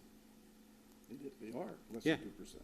Because you've Yeah. got $700,000, you're $700,000 shy with the healthcare waiver. And if you're at 5.8 for healthcare increase, and you're only getting 5.1 from the healthcare waiver, It might have that been means 5.5, $700,000 is coming out of the 2% tax base. Right, it would have been increase. close. It might have been 5.5. I don't have my number in front of Okay. me, but yeah, I mean, it's close. All right. Also, I think it's worth mentioning, the benefit of doing this is it builds your base budget for the next year, right? So if you don't do this, clearly there are, Mrs. Jelinski said we wouldn't look the same. But the other adverse effect is you don't build your budget base, and so this helps build that budget base for next year. So then when you add 2% to that, It's a little- it's that much more. So Right. it's, And it helps you with your other, so even if, Mr. Smith and I talked today, even if, say, health benefits were flat next year, and we didn't have to take the waiver, living in this 2% is still challenging, right, because of the other things we talked about. But at least it would be 2% on a little bit of a higher number. So, but I just want to talk about real quick the other things in the revenue, because revenue is pretty fixed, right? We can only get money from so many places. So the tax levy, then we have the state aid, which we hope is flat. Fund balance and surplus, that's the money that you kind of save at the end of a budget. So if you budgeted, $100 million, and at the end of the year you had $2 million extra, you can put some money in reserves, and the rest of it kind of flows into surplus. And you can utilize that to help with your budget the following year. So that's what that is. Maintenance reserve, we're going to be using $1 million out of our maintenance reserve to help fund the budget. It's a tight year with surplus, and we need to do that. Extraordinary aid, unfortunately, has been dropping. We budgeted $500,000 last year, and it was not near there. So we had to bring that down. Plus, I have some less out-of-district students next year, so it's kind of relative. Interest earnings still projecting high, still going pretty well, so that's a savings. Tuition, 2 parts. Integrated preschool tuition is part of that, and then the extra tuition students that the special services department has been bringing in, that's helping tremendously. That's helping to build revenue. So that's, a great help. Sale of the property. So, again, the little schoolhouse still is not closed. They're still going through variances and this and that. Yeah. So, at this point, we're not going to close till like July, August. So I pushed the revenue off. We're not closing till July, August. I told them I need the money in the budget next year. So they're still trying to get variances, and Union Hill and Tennant Road, the little building. Yeah. So that's that. Rentals, semi-miscellaneous, other things in our budget. Student activity or the pay-to-play. The middle school, you pay to play sports and clubs, that's what that is. So all of those numbers make up the $108 million budget that we're presenting. I have a little blurb on the right here, just kind of to let you all remember. I'll be taking $3.2 million out of the cap reserve account in the budget next year to pay for the referendum. That was our portion of the referendum that we all talked about. Just wanted to kind of. Okay, expenditures. So obviously, expenditures and revenues have to tie, or else we have a problem.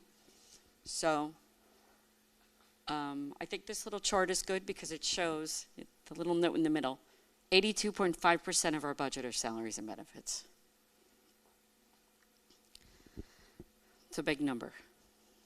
So the rest, admin, tech, security, facilities, transportation, special ed curriculum, and then the schools are each given an allocation that they spend. But $108 million next year. And this is kind of the tax levy chart. 26, 27, that's the tax rate we're projecting. If you look, the average assessed, it's not what you could sell your house for. Remember, the assessed value, that's what taxes are based on. In Marlboro, the average assessed home is $498,000. That's the assessed value. And the tax rates are all based on that. So $389 for the 26-27 school year is the annual increase for an average home in Marlboro that we are projecting for the year. And I also did the 5-year average. So that same home, the 5-year average was $182 a year if you averaged it out over 5 years. So we're not taking it lightly. I promise you that. Chris, you also have to keep reminding everybody, a lot of that's due to state aid decrease. What? The state aid decrease over the years absolutely. is what caused this. $3.9 million. This is not like we built a swimming pool. Correct. $3.9 million of the taxpayers having to take on the expenses. Yeah, and to add to what you just said, Michael, not just that, but also the increase of like the healthcare costs. Like it's, we're getting like hit both ways. So there's no other way, basically. Unfortunately. Because the downside of that would be letting, great teachers go or, staff, Changing right? programs. Or I mean, the programs. reason Correct. we're all here, right? Correct, yeah. The reason that Marlboro is Marlboro. I mean, also, it's becoming so terrible that school districts are selling off schools to raise revenue and I know I can never say it, redistricting. Oh, for sure. In order to be able to sell a school or, whatever. Look, I've been here a long time, and we have always been very, very prudent in our budget. We just have. We've always tried to plan. We're always looking in the future. Michael's always looking at, in 2 years, though, how can we? That's just how we have to operate. And we don't want to end up, No, you don't. Middletown just had to shut down, 3 schools? Absolutely. So we're, we don't want that to happen. You don't want to end up like that. Yes. So many districts have declining enrollment nowadays. This isn't even close to our educational impact because this doesn't include Freehold, which went up to 10% last year. So correct. This is us. Right. This is us. I understand. This is us. So anyway. For some of those schools that are, I guess, closing down, do you think any of those students would be redistricted to Marlboro? No. They're just consolidating schools. The 2 schools Middletown are closing only had 100 and something students in each school, I believe. I know one had about 200. Oh, okay, like 200. Yeah. And then I saw Ocean Gate. They just closed a school in South Jersey. They had 150 kids. They're just going to move. Or, if it's a one-school district, they'll end up with they'll send them to another district and pay tuition.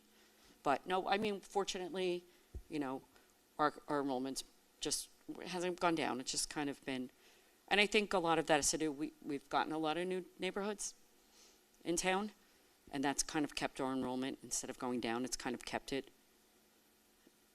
more steady, I believe. So I want to just bring up one more thing. I think it was like last month's meeting that we were talking about preschool, I think it was, where we're kind of way under we charge the parents and students. So that's going to be on the agenda tonight. You'll see it's agenda item, I think, number 10.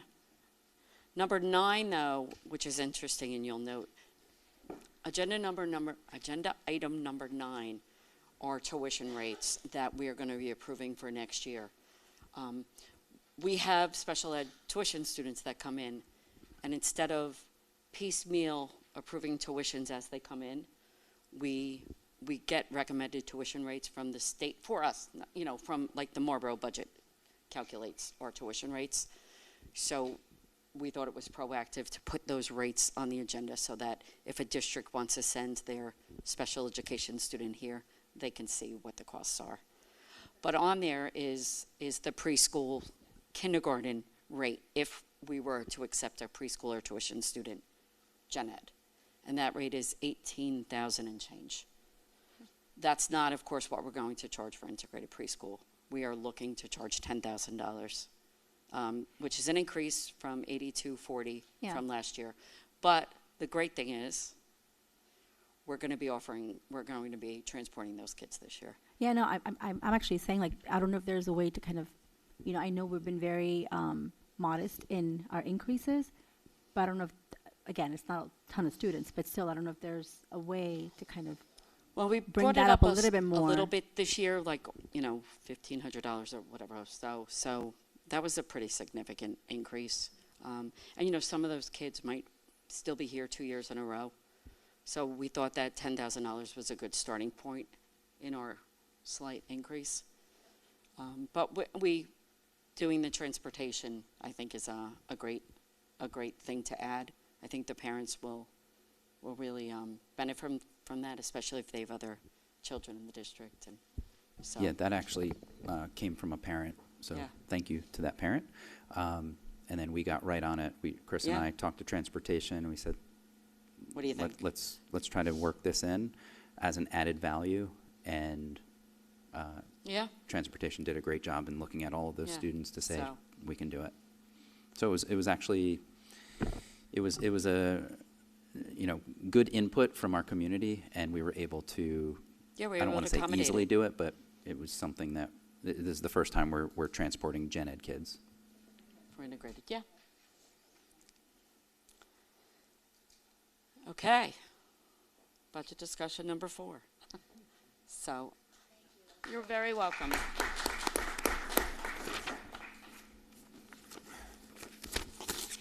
Well, I think it was the most somber budget discussion we've had so far.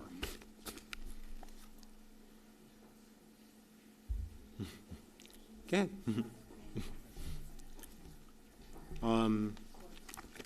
Okay.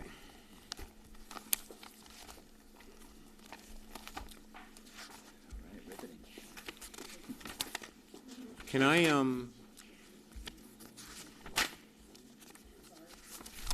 we are moving on to the next part of our agenda, to the item under presentation of School Ethics and School Ethics Act and Code of Ethics. We are now in the hands of our board attorney. Thank you. I've just provided to you 2 pieces of paper. The first are the 10 Commandments. Behind it is what you need to sign after we have gone through the 10 Commandments. This is a requirement under CUSAC to make sure that we are doing this on an annual basis. It's also reaffirming what you guys do when you take your oaths of office and you put your hands on the Bibles and you say you're going to follow all the state laws that are required. This is one of them. Ironically, I'm sorry, I didn't even notice. I could start. Do we need all board members present for this? They should be present for it, That's why I'm just going to keep my introductory remarks, so we're just saying that they should. He may start singing to sort of, Let's start. I'm going to get one of these from the producer to. But ironically, the State Ethics Act 18A 12-24.1 was adopted a quarter of a century ago, and it has not been amended since. So this has been something that's been on the books for 25 years, and this never been changed, even though obviously a lot of things have changed in the world. I mean, just think of technology changes, and no one has thought that it's important to modify in any way these 10 Commandments.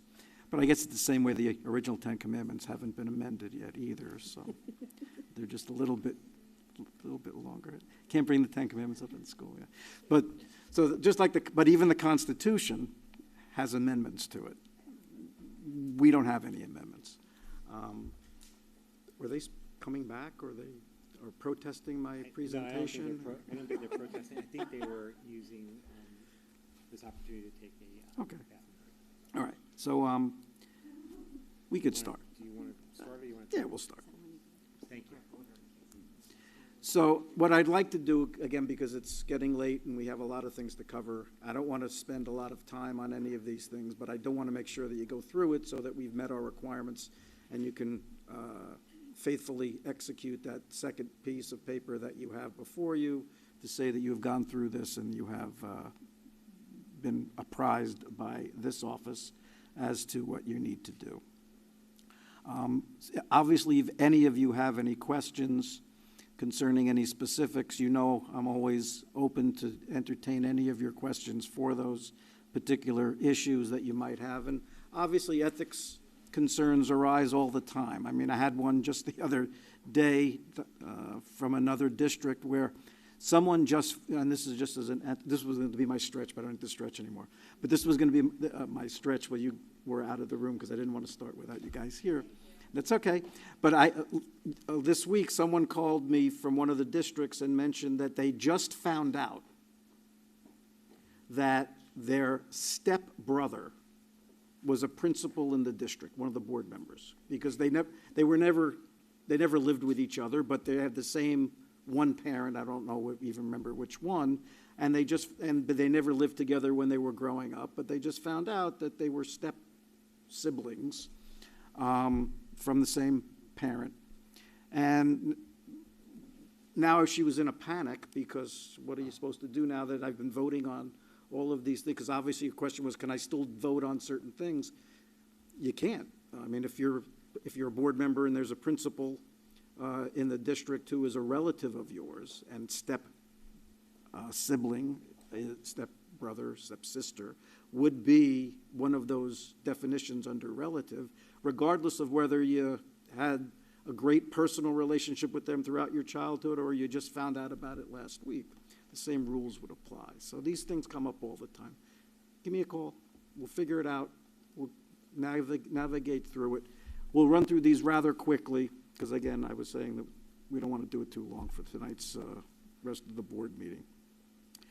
So I'll read them, but I'm going to emphasize certain parts of each one of them, which I think just need to be highlighted. And if you have any questions on them right then and there, please stop me. If not, as I said, get back to me later on and we'll talk about them if you have any concerns.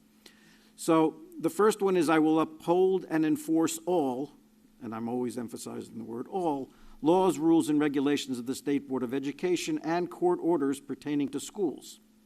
Desired changes shall be brought about only through legal and ethical procedures. This used to be one of the easy ones, but when we came to 5756, it became not so easy for certain issues because, again, whether the laws, regulations, and rules included directives and guidance from the Attorney General's office, that was really the question there, and rightfully so, it was a question that was raised, and again, because these 10 Commandments have never been amended for 25 years, there really are some gaps that you have for those things, for example. The second one is a rather easy one. I will make decisions in terms of the educational welfare of children and will seek to develop and maintain public schools that meet the individual needs of all children regardless of their ability, race, creed, sex, or social standing. Obviously, that's self-explanatory. And I think that's really why all of you are here for the job for the big salaries that you get for being board members. Number 3, or letter C, I will confine my board action, and the key words there are confine and action, to policymaking, planning, and appraisal, and I will help to frame policies and plans only is a key word there, after the board has consulted those who will be affected by them. C, D, and E really say a lot of the same things, but they are different for different aspects of your roles. And obviously, most of them can be covered by the term of we don't micromanage, We don't act as individuals, and we have to confine our work to what we do here around the table and what we do in executive session. Those are our mandates, basically. We have to confine our actions to policymaking, planning, and appraisal. We only do it after consulting with each other. We don't speak on behalf of each other, because the next one, for example, says, I will carry out my responsibilities not to administer the schools, but together with my fellow board members, not me as an individual board member, to see that they are well run. We don't take things individually, we do that as a board. The third one in the section here is, I will recognize that authority rests with the Board of Education and will make no personal promises nor take any private actions that may compromise the board. Now again, that's usually self-explanatory, makes a lot of sense. I want to highlight to you, though, that means, it doesn't mean that you have to compromise the board, because the word may comes before compromising the board. So if it's an appearance of something that you would do that may compromise the board, that would be enough to be a violation, not that it had to actually result in the board being compromised. So that's why you have to be careful about your private actions that you take. That's why we talk about those things like what you post on the internet, those things that you post on a website, those disclaimers that you need to put on them to make sure that if you're speaking on behalf of yourself or another title that you might have or another office that you might hold in either private or public sector, you have to make sure that you put those disclaimers in there, because you're not speaking on behalf of the board, you're only speaking on behalf of yourself. So all of those really carry together.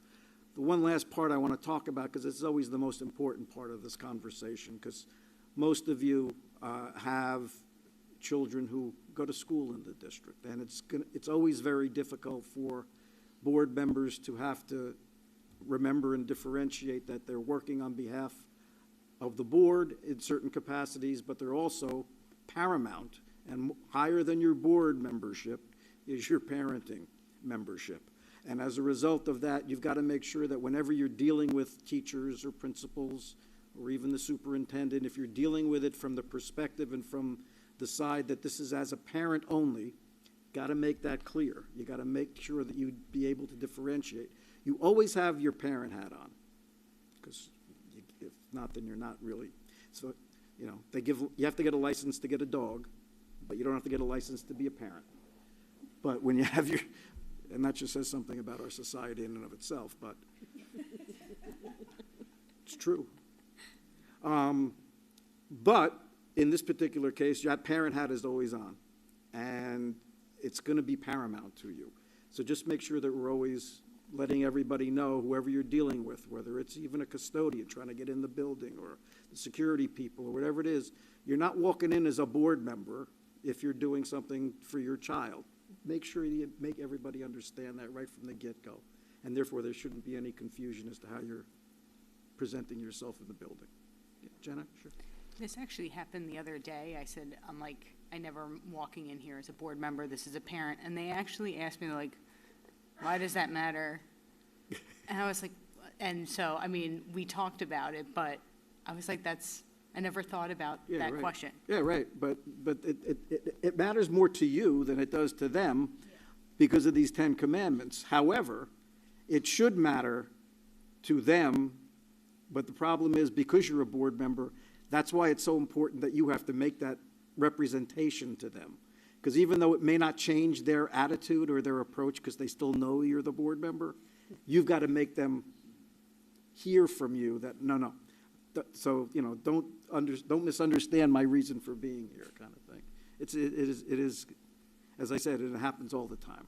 But you never lose that parent hat. Letter F.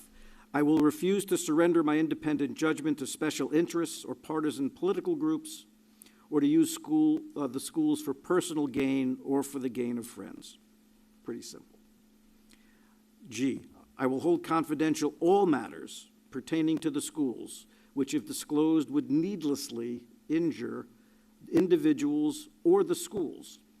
In all other matters, I will provide accurate information and in concert with my fellow board members, interpret to the staff the aspirations of the community for its schools. Now, those are two sentences that really don't go together, but they had, I guess, only make 10, so they didn't make 11. So let's take each one of those separately. The first one is really just the, what goes on in our executive session stays in our executive session. That's really what that's pertaining to, and we've always had those conversations, and you all understand that those all matters that we talk about in confidence should remain in confidence, and needlessly injure individuals or the schools. It doesn't even mention my fellow board members. It doesn't mention staff members. It could be anybody. If what you're revealing, needlessly injures or compromises somebody because of your release of that information, that's a violation. The second one's a little more tricky. For the first part's easy. The last part, I will tell you, the last part of that sentence, I don't even know what it means, and I haven't for the last 25 years. I've been doing this for 40 years, and I don't know what that means for the last 25 when they first adopted this. In all other matters, I'll provide accurate information, clearly. That means we're not going to be able to provide inaccurate information. We shouldn't intentionally provide inaccurate information to anybody, whether it be ourselves or to the community or anybody else, and in concert with my fellow board members. Meaning, again, we only work as a team, we don't work as individuals, to interpret to the staff the aspirations of the community for the schools. I guess it means that every community could be different as to what their aspirations are, and therefore every board member has, but I'm not sure they were planning on giving you flexibility in these things, but, so if someone can come up with a great idea, but Danielle, I'm sure you could tell me what that means. The aspirations of the community for its schools. I'm not sure I follow. Right. I said everybody has different aspirations as to what the schools would be, but what the people want, that's what we have to do, but we can only do that in concert with our fellow board members. Right. Letter H. I will vote to appoint the best qualified personnel available after consideration of the recommendation of this chief school administrator. Now, most of you know this. Chris, you wouldn't know it because you've just been here for a month. But all the personnel issues that are on your agenda come from the recommendation of the superintendent. That's by statute. Only the superintendent can recommend personnel for you to hire. Boards have every right, individual board members have every right to vote yes, to vote no, or to abstain on every one of those personnel recommendations that the superintendent puts forth. What you can't do is say, you know what, Mr. Superintendent, we're going to vote no, and I want to appoint Mr. Jones instead of who you put up for appointment. Boards can't do that.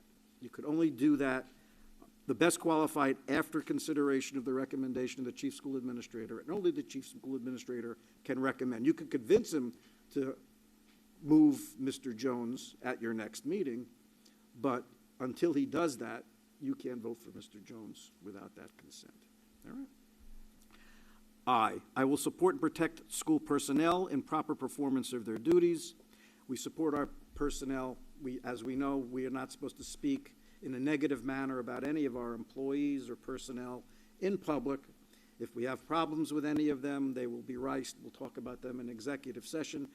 An executive order that was issued more than 25 years ago that is still in effect, that New Jersey has, basically says that employees have that right of confidentiality and they should not be spoken about in a negative vein at a public meeting by board members. That doesn't mean you have to like everybody that works here, and that doesn't mean you can't find some fault in what they do, but if you do, we'll do that behind closed doors, or we give them that rice notice that gives them the right to say, you know what, don't talk about me behind closed doors. You got something bad to say about me, you say it out here in public. That's that employee's right pursuant to that executive order that's older than me probably, but that's been around for a long time. Yeah, sure.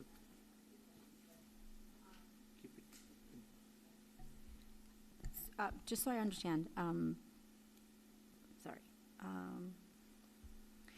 we obviously can't talk about, but because you said we're parents too, like if board members go out as parents and then speak a certain way about school personnel or administration. Disclaimers. Right. So that precludes them from like any, like Well, that then they're you gotta not be- violating. You got to be careful, because a disclaimer in and of itself won't just give you blanket immunity from things. Right. In other words, if you don't like a certain teacher because your child is with that teacher, because you're a board member, you have less rights than you would be if you weren't a board member. Because if you were a parent of the teacher, you could then come to the podium during a public meeting and say anything you want bad about the teacher, subject to that teacher suing you for defamation or for libel or slander or anything else. As a board member, you wouldn't be able to go to the podium and speak publicly about that. Therefore, you shouldn't also, because of the others, you shouldn't be going out to the community and saying bad things about that person. But if you have a problem with that employee, you go to the superintendent or you go to the principal, as any other parent would, and tell them there's a problem, but you wouldn't be able to publicly say bad things about So then as a employees. board, if anybody, any of the members go out and say something negative about an administrator or a school personnel, what can be done? Like what, if any of the board members break these code of ethics, like what's, The procedure? yeah. Well, Is there's it just an ethics There's complaint? an ethics commission that hears ethics complaints, and people file ethics complaints all the time.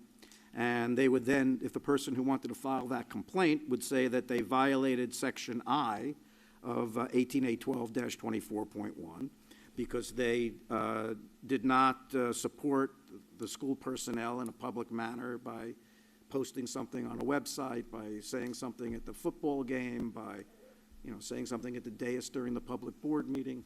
That could be considered to be, again, but then that complaint gets filed, it's reviewed by the commission. The commission determines whether or not they meet that threshold, and if they do, that they'll send it to a hearing, like any other hearing. I'll have an administrative law judge conduct it to get the facts straight, because there may be three sides to the story, meaning your side, their side, and the truth is somewhere in between. But I guess as a board, we can file an ethics complaint. Anybody can file an ethics complaint. Members of the community can file an ethics No, complaint. that I understand. I'm just saying like. Any as- board member okay. can file an ethics complaint, sure. No, that I understood. I just didn't know if we could do it as a full board. That's, I was just trying to figure out if well, that's the, Normally, you wouldn't do it as a full board, only because you're probably doing it against another board member, unless you're doing it against the superintendent. But the idea is, if you were doing it as a full board, it wouldn't really make sense, because there's at least one of you 9 or it's going I against. see what you're saying. Okay, Yeah. got it. Can I ask more questions or, sorry? For, I'll answer them, too. For F, which is I will refuse to surrender my independent judgment to special interests or partisan political groups. Mm-hmm. Can you give me an example of like what that would be? Well, you're not supposed to be saying, I'm going to vote a certain way because my friends are telling me to vote that way, or my political party is telling me to vote that way. You're not supposed to be doing that. Now, we all know from Washington to Trenton to Marlboro politics, people do that all the time. They don't have these codes of ethics, though. So you can't publicly say, I'm voting the party line because the party line told me to vote this way. You're not supposed to say that, Okay. because the code of ethics says you're not supposed to say that, even though, as I said, ask Chuck Schumer what he tells people to vote, and they all say that they're voting the way Chuck Schumer's telling them to vote. So, good. All right, wrapping it up, last one. This is the big one.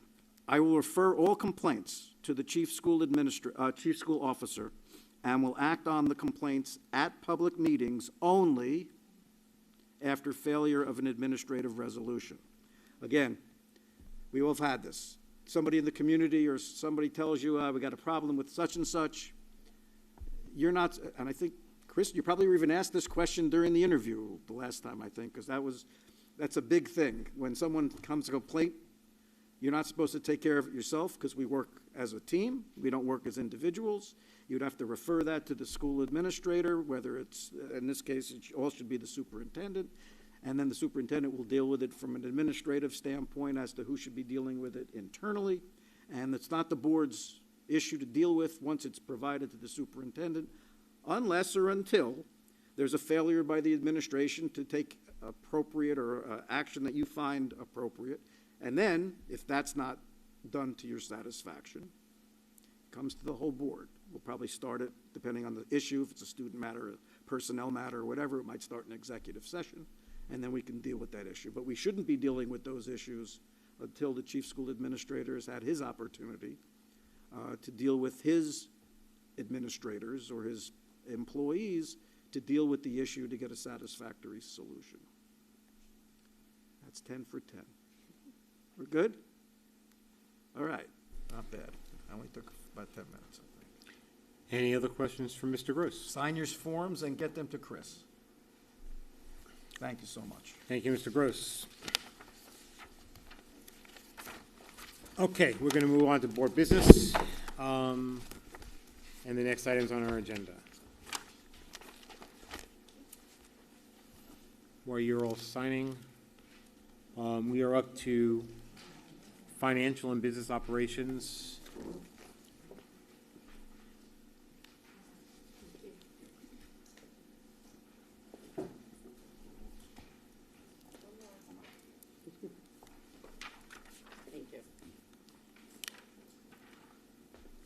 Ready? Financial and business operations? Good. Ms. Jankowski, would you read that? Thank you. Okay. The superintendent of schools submits the following resolutions for approval. Number 1, receipt and acceptance of the board secretary's report. Number 2, treasurer's report. Number 3, transfers.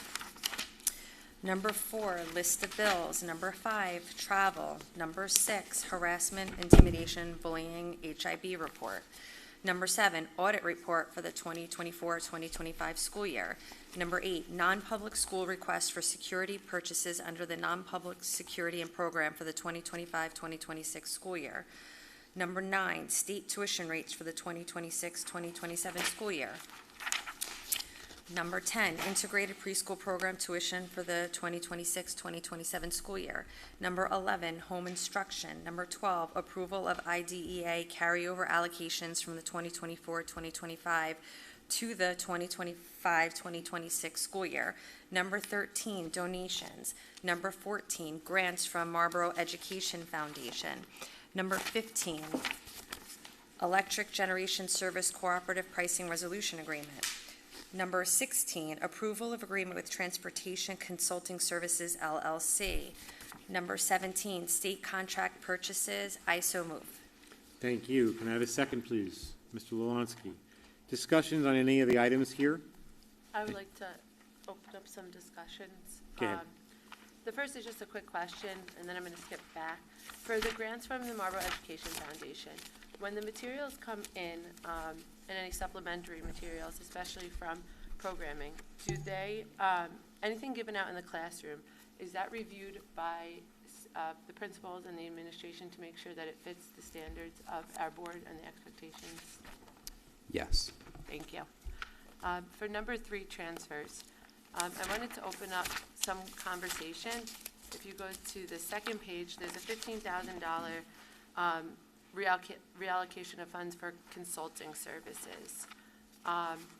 So I know that we had hired the Director of Transportation not too long ago, and there was some concerns because we hired the former Transportation Director and approved a salary increase for that position, despite the concerns that were raised by the community and the board members. Shortly after, now we're being asked to spend another $15,000 on a consulting firm to assist with the hiring. I'm struggling to understand why we suddenly have a need.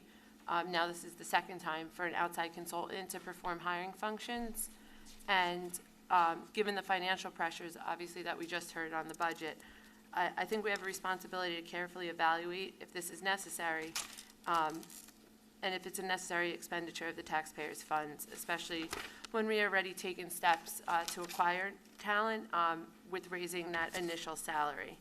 So I just wanted to get some justification why the consulting expenses are now necessary when we haven't really seen those in the past. Just, is this the same consulting firm that was going to be used for the business administrator, and kind of what does that look like? Okay, go. I think we'll tag team this one. So I'll start, and then Chris will. So the consultant that's currently on the agenda for transportation, no, it is not the same one that was brought for the business administrator, or proposed for the business administrator. This one, we've actually approved this company in the past to assist in transportation. The reason for this one is our transportation coordinator resigned. So with that resignation, there's also on this agenda an acting position, right, an acting coordinator. And the thought behind this, this consultant is to simply fill the gaps that the acting coordinator will need. For example, routing for the ESY program, which is coming up, routing for next year, which it might feel like a long way off, but it really isn't. Not only the routing procedure, but also inputting into the routing software. Versatrans, I believe is what it's called. So, Yes. So that's what this is for. It's not for hiring at all. So I did not have a chance to pull up the salary that we had hired, the last employee that resigned. Is the salary we were bringing this interim director in for less than the salary that he was making? Yes. And by how much? Do you know about? Just a ballpark. Total savings. 27.5? Okay. Yeah. All right, thank you. Yes. Also, it's a good point you brought up, Danielle, because I talked to Michael this week. I had some questions when I read the agenda. It's only a couple days a week. This is not a full-time, everyday consultant. Correct. It's a couple days a week. 2 days a week. So the 15,000 is the most we're going to spend on Yes. that? Thank Yeah. you. Any additional questions or discussions on anything under the financial matters? Seeing none, can we do a roll call, please? Okay, thank you. Mrs. Gandhi? Yes. Mr. Hyatt? Yes. Mrs. Jankowski? Yes, but I'm going to say no to number 16. Okay. Mr. Lalansky? Yes. Dr. Miskowitz? Yes. Mr. Smith? Yes, and abstain to number 14. Thank you. Mrs. Palomo? Yes to all, no to 16. Mrs. Carraro? Yes. And Mr. Cohen? Yes. Thank you. Moving on to personnel matters. Mr. Hyatt, would you read that? I'd love to. Personnel matters. The superintendent of schools submits the following resolution for approval. 1, retirements. 2, resignations. 3, amended start date. 4, employment, part-time certificated staff. 5, employment instructional assistant. 6, employment school monitor. 7, employment bus driver. 8, acting transportation coordinator. 9, reassignment certificated staff. 10, amendment hours and salaries, non-certificated staff. 12, curriculum, peer-to-peer family night presenter. 13, curriculum station facilitators and power program parents academy.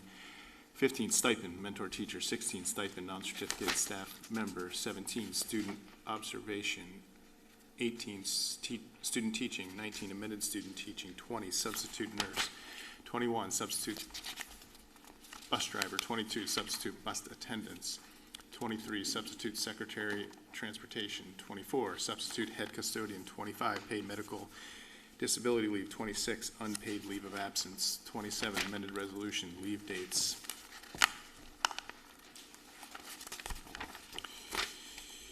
I so move. Thank you. Can I have a second, please? Ms. Gandhi? Any discussions on any of the items under this section? Seeing none, can we have a roll call, please? Yes. Mr. Hyatt?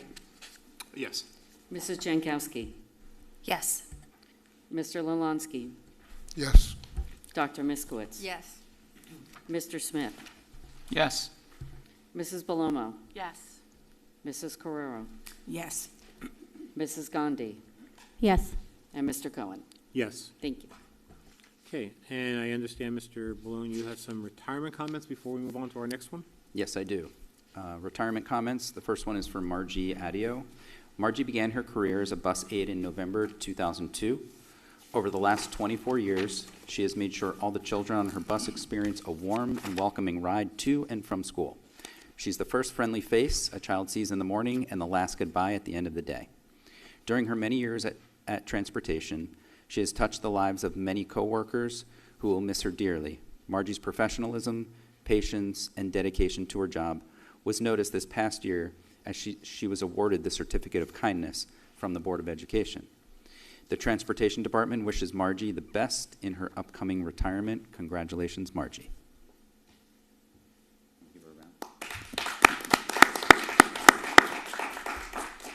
Next one up is Sarah Burt. Sarah Burt has worked for the Marlboro Township Public School District for the past 28 years.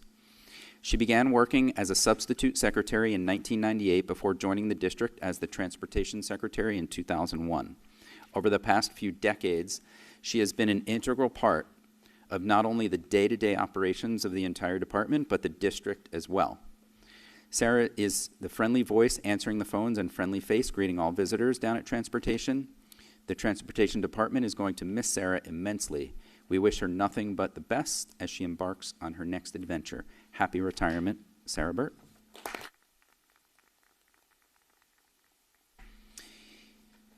Karen Jaffe. Karen Jaffe began her career in transportation as a school bus attendant 21 years ago.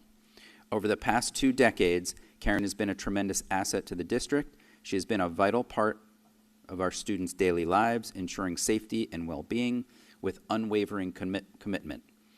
Everyone at Transportation would like to thank Karen for 21 amazing years of service. Best of luck to her on her well-deserved retirement.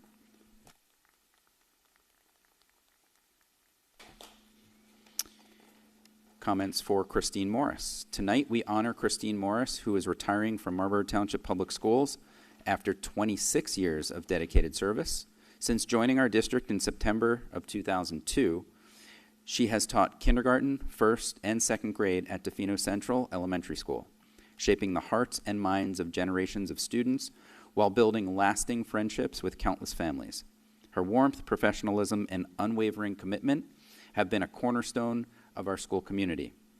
With a heavy heart, we say farewell as Christine and her family relocate to North Carolina this summer, but we celebrate the extraordinary legacy she leaves behind. Christine, thank you for believing in every one of our students, for pouring your heart into their growth, and for leaving an indelible mark on the Marlboro community. We wish you joy, adventure, and smooth seas ahead. Best wishes as you begin this new chapter.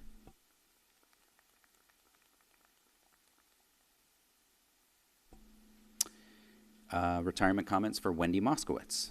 After 28 years of dedicated service, Mr. Cohen, are we adding up all the years? Okay.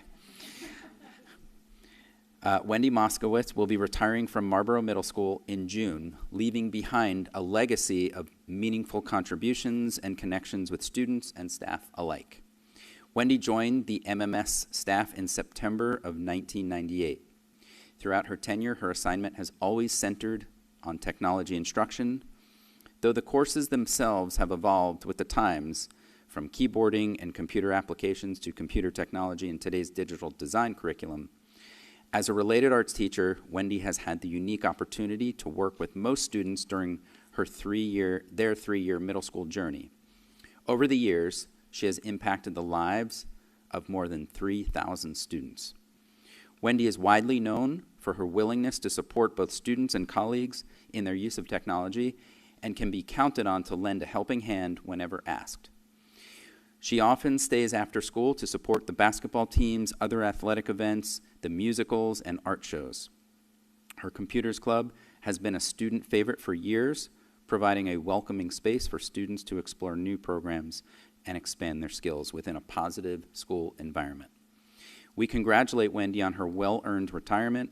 She now looks forward to spending more time with her husband, Adam, her son, Jared, and daughter-in-law, Lana, and grandchildren, Jake and Luke, as well as her daughter, Allison, and son-in-law, Ryan, and of course, Coco, her cherished dog.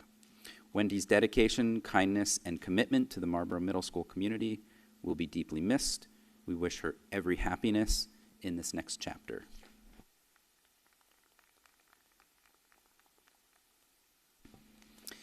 And last but not least, I'm not sure how any of us will get paid after Lenore Rodriguez leaves.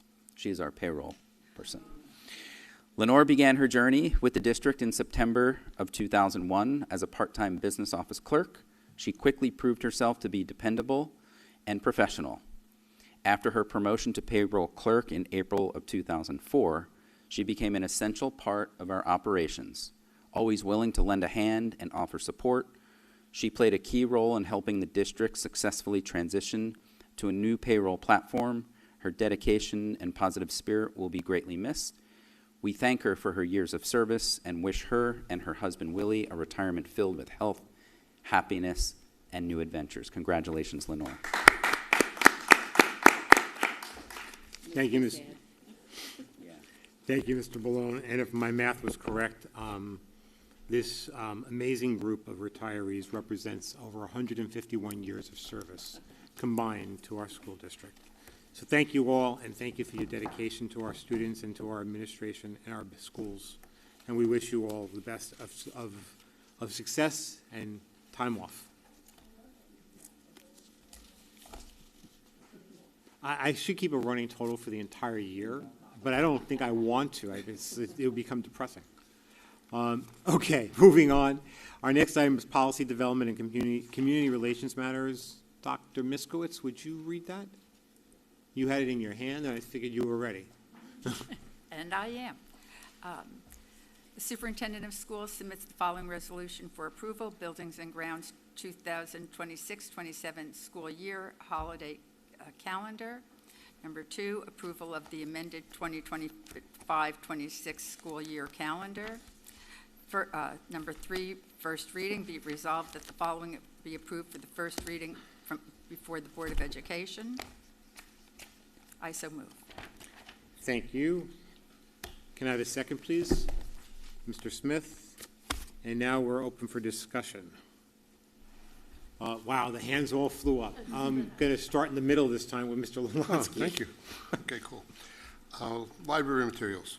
I know I spoke the last time about having a searchable database, have it memorialized in the policy, and easily accessed by the public searchable database on our website of our reading materials. I don't see it in the policy. I don't think it's a substantial change. It can move to part 2 if I know that the policy committee is willing to, for me, is willing to put that back in. I'd like to know why it was overlooked, why it wasn't put in there. That's my question. Are we willing to put that in there, memorialize the fact that we will put a database online, searchable by our parents, and you know, updated on a regular basis? Okay. So I can speak from the district lens, and then the policy committee, obviously, we'll have a discussion here. Thank you, Mr. Lolonsky, for reaching out. I think we had a good discussion about that. I don't know that I would, I think there may have been a communication gap. We didn't overlook it because we already have a plan to go out to our parents about communicating this. You had reiterated to me you really just wanted it included in the policy from an operations standpoint, district perspective. I have no issue with that. So we can add a sentence if the policy committee is amenable to that. And you brought up a good point. It's a lot of times when we look at policy, it's about not the people who are currently here. It's when we're all not here that we still have the practice that stands. We could do it, and then, you know, down the line, administration says, "Oh, the board doesn't have it in the policy." Yeah. We could take it away. Yeah. Can you point to the specific letter which we're talking about so that Yeah, it's, everyone understands? letter B sub C, I believe it is. Let me pull up the policy. So B sub C says, recognize the importance of school libraries as centers for voluntary inquiry and the dissemination of information and ideas, notwithstanding parent guardian rights to monitor their children's use of library and guide their own access to instructional and library materials in accordance with policy 9130. Yeah, The district will provide a searchable database, whatever, however you like, to accomplish that.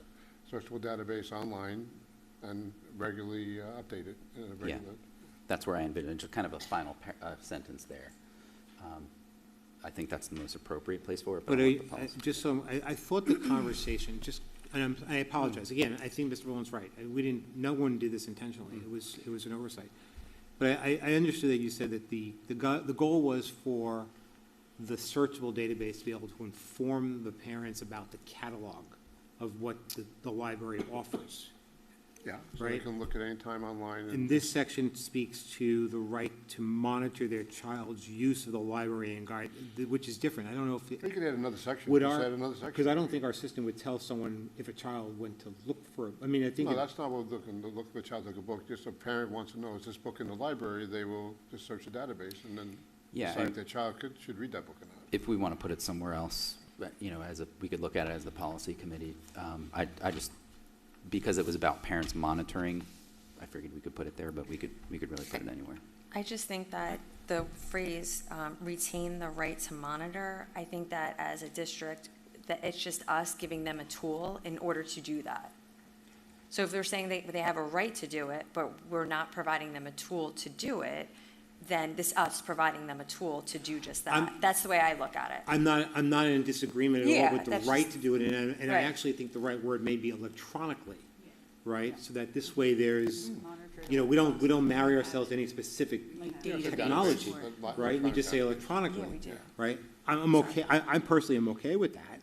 I just was wondering whether or not we want to say it in the context of monitor their child's use of the library. I mean, we do say at the beginning of the policy, we recognize right at the top, in the last sentence of the first paragraph, parent guardians retain the right to guide their children's own access to instructional and library materials in accordance. I think overall, we capture the essence right there.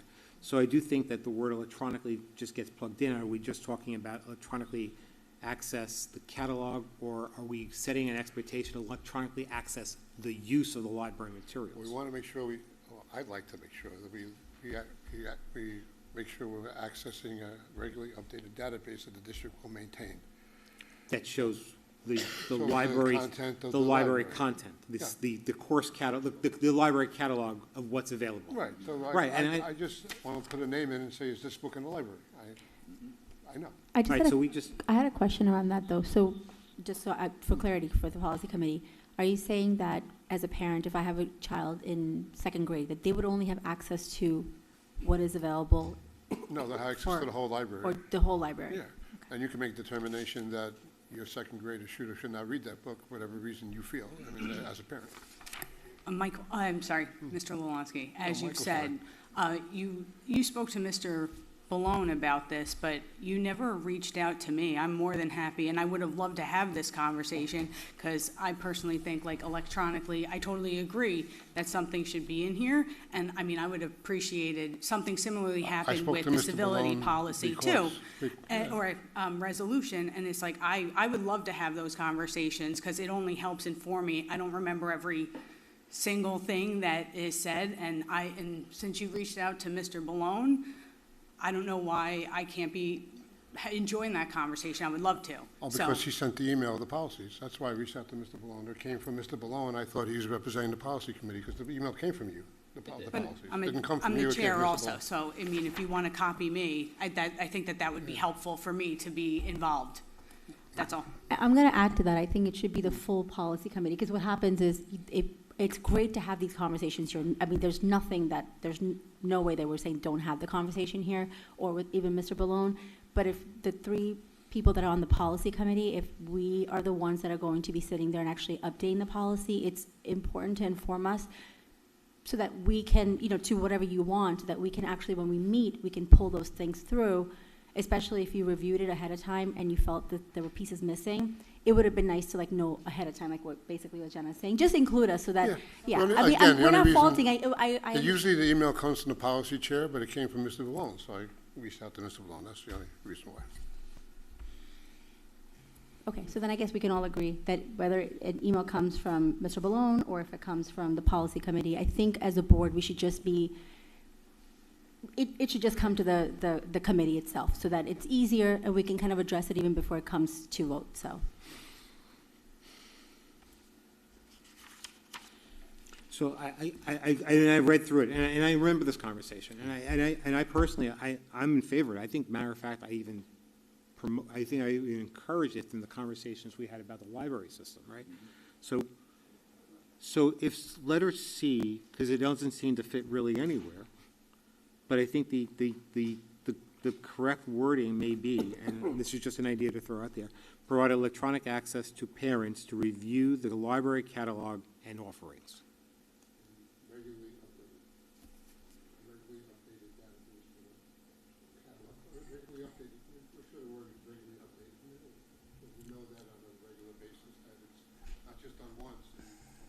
Not just on once, and nobody goes in next year and then says, puts the new books in. And Yeah, Michael, I think that there is a policy, because I briefly looked through it, for when materials are introduced to the library, they have to go through a process where they're approved. So I think that this database should be updated in, in collaboration with anytime new library material is approved by the board or approved by Mr. Balone, I'm not sure who does it, that this database gets. I don't think any book should enter the library without being entered into the database.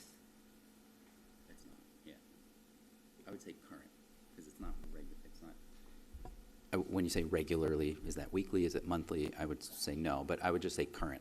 Any current titles in the. Because then the language would be provide electronic access to parents to review the current library catalog and offerings. Perfect. Good. And we would add that right into letter C following the first semicolon before the word notwithstanding. And then it would follow, so that would precede that sentence, and then what would follow would say, notwithstanding, parents and guardians retain the right to monitor their children's use of the library and guide their own child's access to instructional and library materials in accordance with the policy. It logically flows nicely. It says you can look at the catalog and then you can decide what you would like your child to see. Yeah, I think it's really important to know that everybody on the policy committee agrees to like this. This is a welcome change and update. And again, because we go through so many policies, sometimes you just don't mean to, but you just overlook something. But this is absolutely, as a parent in the district myself, this is important for me to be able to access what my kids are going to read. So we're all in support of it. So I'm glad that you brought that up, and then we can make that amendment for the second read, but we should still go ahead and vote for the first read today. So for the record, before I read it, let's see if there's any other feedback on this policy. Danielle and then Carrie. Sorry. I'm just going up the table now. I expressed these concerns at the last meeting and then again in curriculum when we were looking to give feedback to policy. For me, the change from the way Strauss-Esme has the policy written, it requires a 1-year review window. So that means a parent can bring a book for review and it can get approved or denied. So it can be taken in to the library, or it could be taken out of the library, or it could be left in the library. The way the policy committee has it proposed, they want to change that 1-year review window to a 3-year window, which means a parent loses the ability to challenge a material after that first review. So you'll have to wait 3 years. It also takes away the ability for any other parent to review that material. So if I brought Peter Pan to the Board of Ed, and I said, for these reasons, I don't want Peter Pan in the library, and then I give my reasons, and then another parent says, oh, I looked at that book and I don't want it either, and the board approves for it to stay in. How the policy committee is proposing this is that you will have to wait 3 years before you can challenge that title again. Parents and invested parties petitioning a book should never feel like they're being shut out of the ability to have this reassessed, especially with the changing of Board of Education. The final decision on the books rests with the Board of Education, and as everybody knows, the people on the Board of Education change yearly. So I would never want the proposed change from moving it from 1 year to 3 years fundamentally shuts down and challenges parental rights and advocacy. And it's a fundamental stance against it. Making a parent wait 3 years if my child is in, 3rd grade, which my daughter is, I can't challenge that book again for the school. And I just want to point parents to policy 2422. It's our opt-in, opt-out policy. You have the right as a parent to opt your child in and out of any material at any time. And I believe that this extends and takes away that right. If a parent has true concerns, the proposed change does not do anything to assist the community we serve, and instead takes away fundamental rights of the parents who advocate best for their children. So I cannot, I could not approve the policy even for a first read as written with that 1 year to 3 year stipulation. And actually, I had the privilege of going to the Strauss Esme Symposium today, and this was spoken about. This is a mandatory policy, and changing one of those fundamental things from how they have it written, as we've all spoken about in the past, does put the board at in a position where there's liability from the state. So I really believe that we should keep it where it was at and keep that 1 year review window so that we don't deny the rights of anybody in our community. Can I ask, can you tell me where in this particular policy, we're talking about 2535, it's not in the policy, it's in the regulation.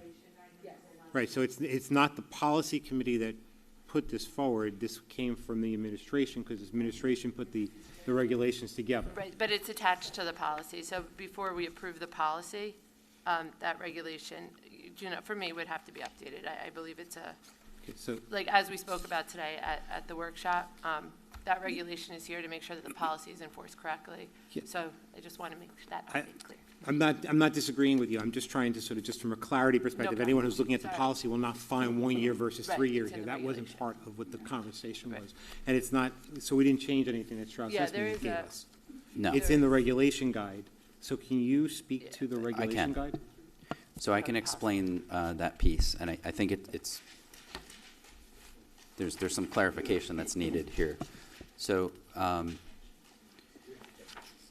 from an operational perspective, we did not want to overburden, because there's a whole committee you have to pull, right? And if you don't want to overburden the staff, the board, and pulling all these people together on a regular basis could be problematic. And we kind of, the logic at least behind it was individual board terms are 3 years, so we were kind of using that logic. It's very important to note here, this is not about individual children. This is not about selecting a book for your individual child.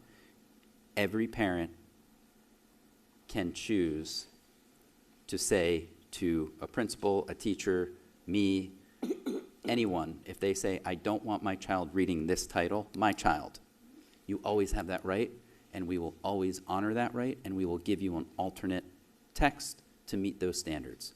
That is not this, right? So we have to be careful that we don't blend those two things, right? I'll repeat that. Every parent has the right to speak about their individual child or children and what books they do and don't read. If you come to me and say, I don't want my child reading this title, we will find an alternate. That is not this. What we're talking about here with library material is if a parent wants to take a book off the library shelf for the entire school, right? So we have to make sure we're talking about two separate things. So that was from an operational standpoint, if a parent is going to challenge one of the books in this library and they want to take it off the shelf for every single child in this school, we have to convene a committee, right, and go through an entire process. That was the logic behind it. Have we had many in the past? No. So, if I think the next question probably to me would be, how many of these have you seen? Since 2012, I've dealt with one as an administrator, right? And when I was a teacher, I didn't deal with any. So in 22 years, I dealt with one. So does it happen often? No. Could it? I guess it could, but it hasn't happened often. So, from an operational standpoint, the regulation, I could go back to 1 year. I would have no issue with that.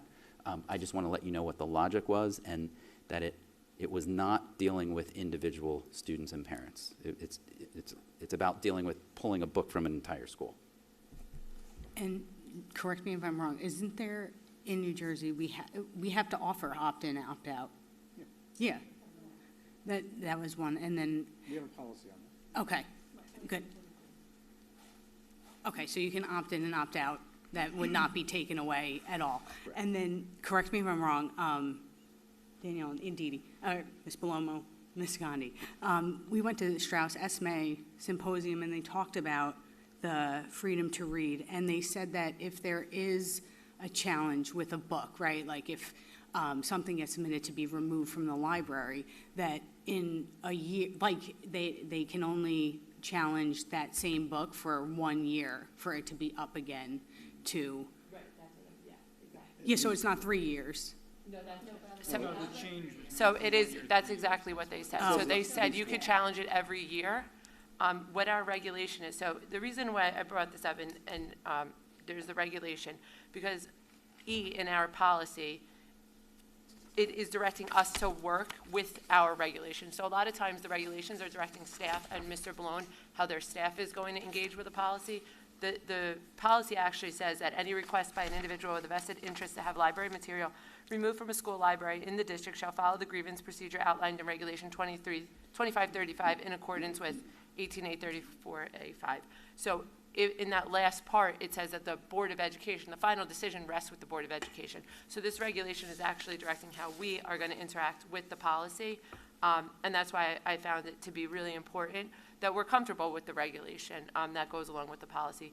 Because like they did say at Strauss Estimate today, we should have the ability to reassess the material every year, depending on, you know, even just the dynamic of the schools. Maybe something happens in town or whatever, and a parent feels a certain way about a book, and then the next year it's not the same.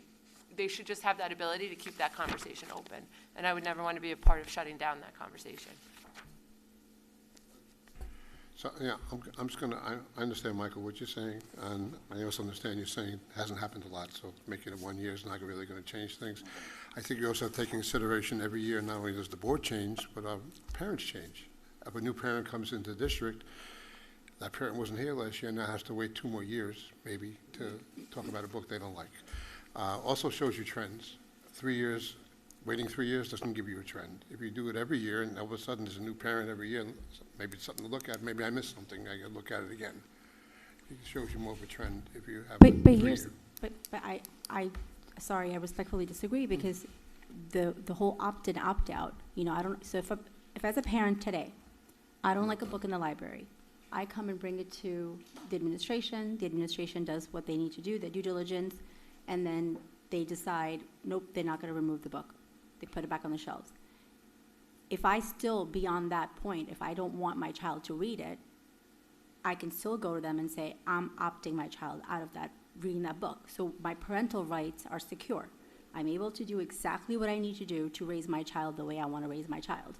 But I'm not taking away the ability of other parents who may not be aware that a parent has pulled a book out from the library and they may want their child to read it. So it's not just that, but also the burden on the administration. If they have to form a committee and they have to do this every year, we have to trust the district if they're saying this hasn't happened that often, knowing that it hasn't happened that often, knowing that it's going to lessen the burden on administration, and knowing that I can still keep my parental rights and say my child is not going to read that book. I think this kind of, the way the policy is written and the way the regulation has been updated, I think it kind of fulfills all three points for me, so. Yeah, but it's 2 completely different things, though. You opting your kid out of a book is completely different than a parent saying they want it out of the library completely, and they have whatever reasons they feel they have to say that.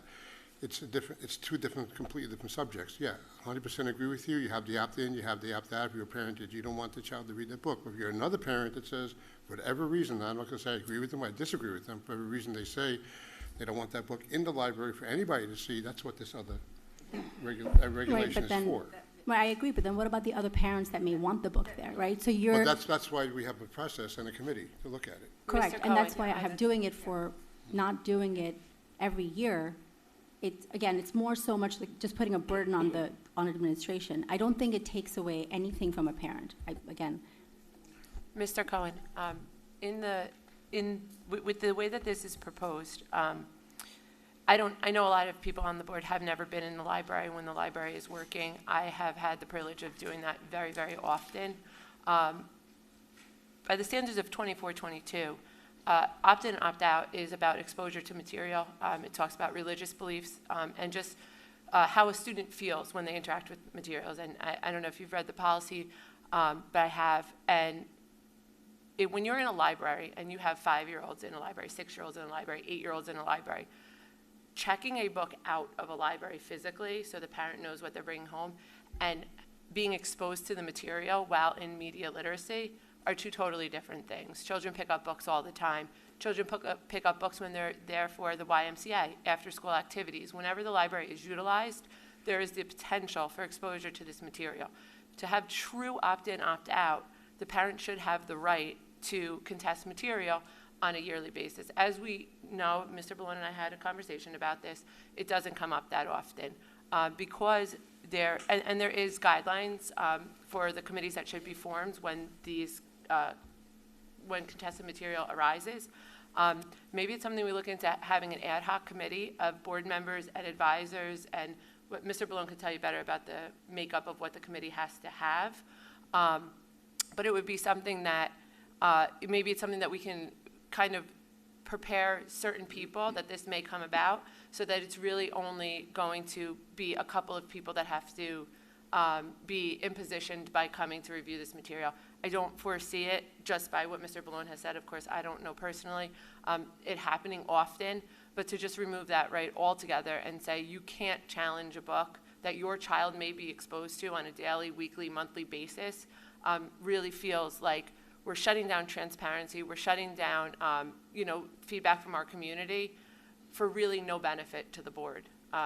I would be more than happy to hear the same concern year after year if that really meant something to one of our community members. So that's where I'm coming from. And my perspective on it is that I would never want to be told as a parent, even a parent that comes to the microphone, meeting after meeting after meeting, they have that right, they should be heard. And even if the decision is still the same year after year, I don't believe it's our right to just shut down that process completely.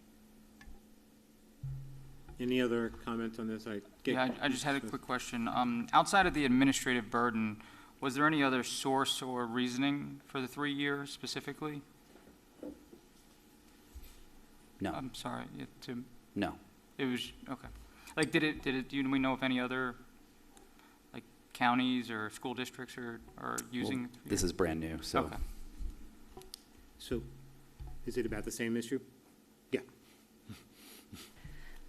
So, Mr. Balone, when we talked about it yesterday in the curriculum meeting, I went back and I kind of highlighted, so it looks like it could be at the most, just so we give an idea of what it's taking from staff, a 95-day investment of time, because I think it was 5 days to respond to a parent, and then the review committee shall submit its written report with recommendations to the Board of Education no later than 60 days. And then the written statement of reasons shall be posted on the Board of Education's website in a prominent and easily accessible location within 30 days of that determination. So that's about a 95-day, but it could be less. That's the most time we have. So I definitely understand the time commitment of that. I just think that, I know that there's opt-in and opt-out. I just think, like you said, one book. By any chance, was the book removed or not? The one? It was not. It was not. So to me, I think that a parent in that situation, I'm only assuming, it was just one last effort to safeguard their child from at all being exposed to the book on school grounds. So you can opt in, opt out, but there's obviously still a risk of being exposed to a book that you opt out of, and it must be a serious reason that they don't even want that, like on the bus or left on a library floor, and they're picking it up, and what is this, I think that's just a safeguard that we can provide parents to say, we're listening to you, and we're allowing you to do it every year. And I like Michael's suggestion of it's a trend, like if the same book every year is coming up, which doesn't sound like it happens that often. So better to err on this side of caution, especially if a parent feels that strongly about it. I think that it safeguards the district from liability as well.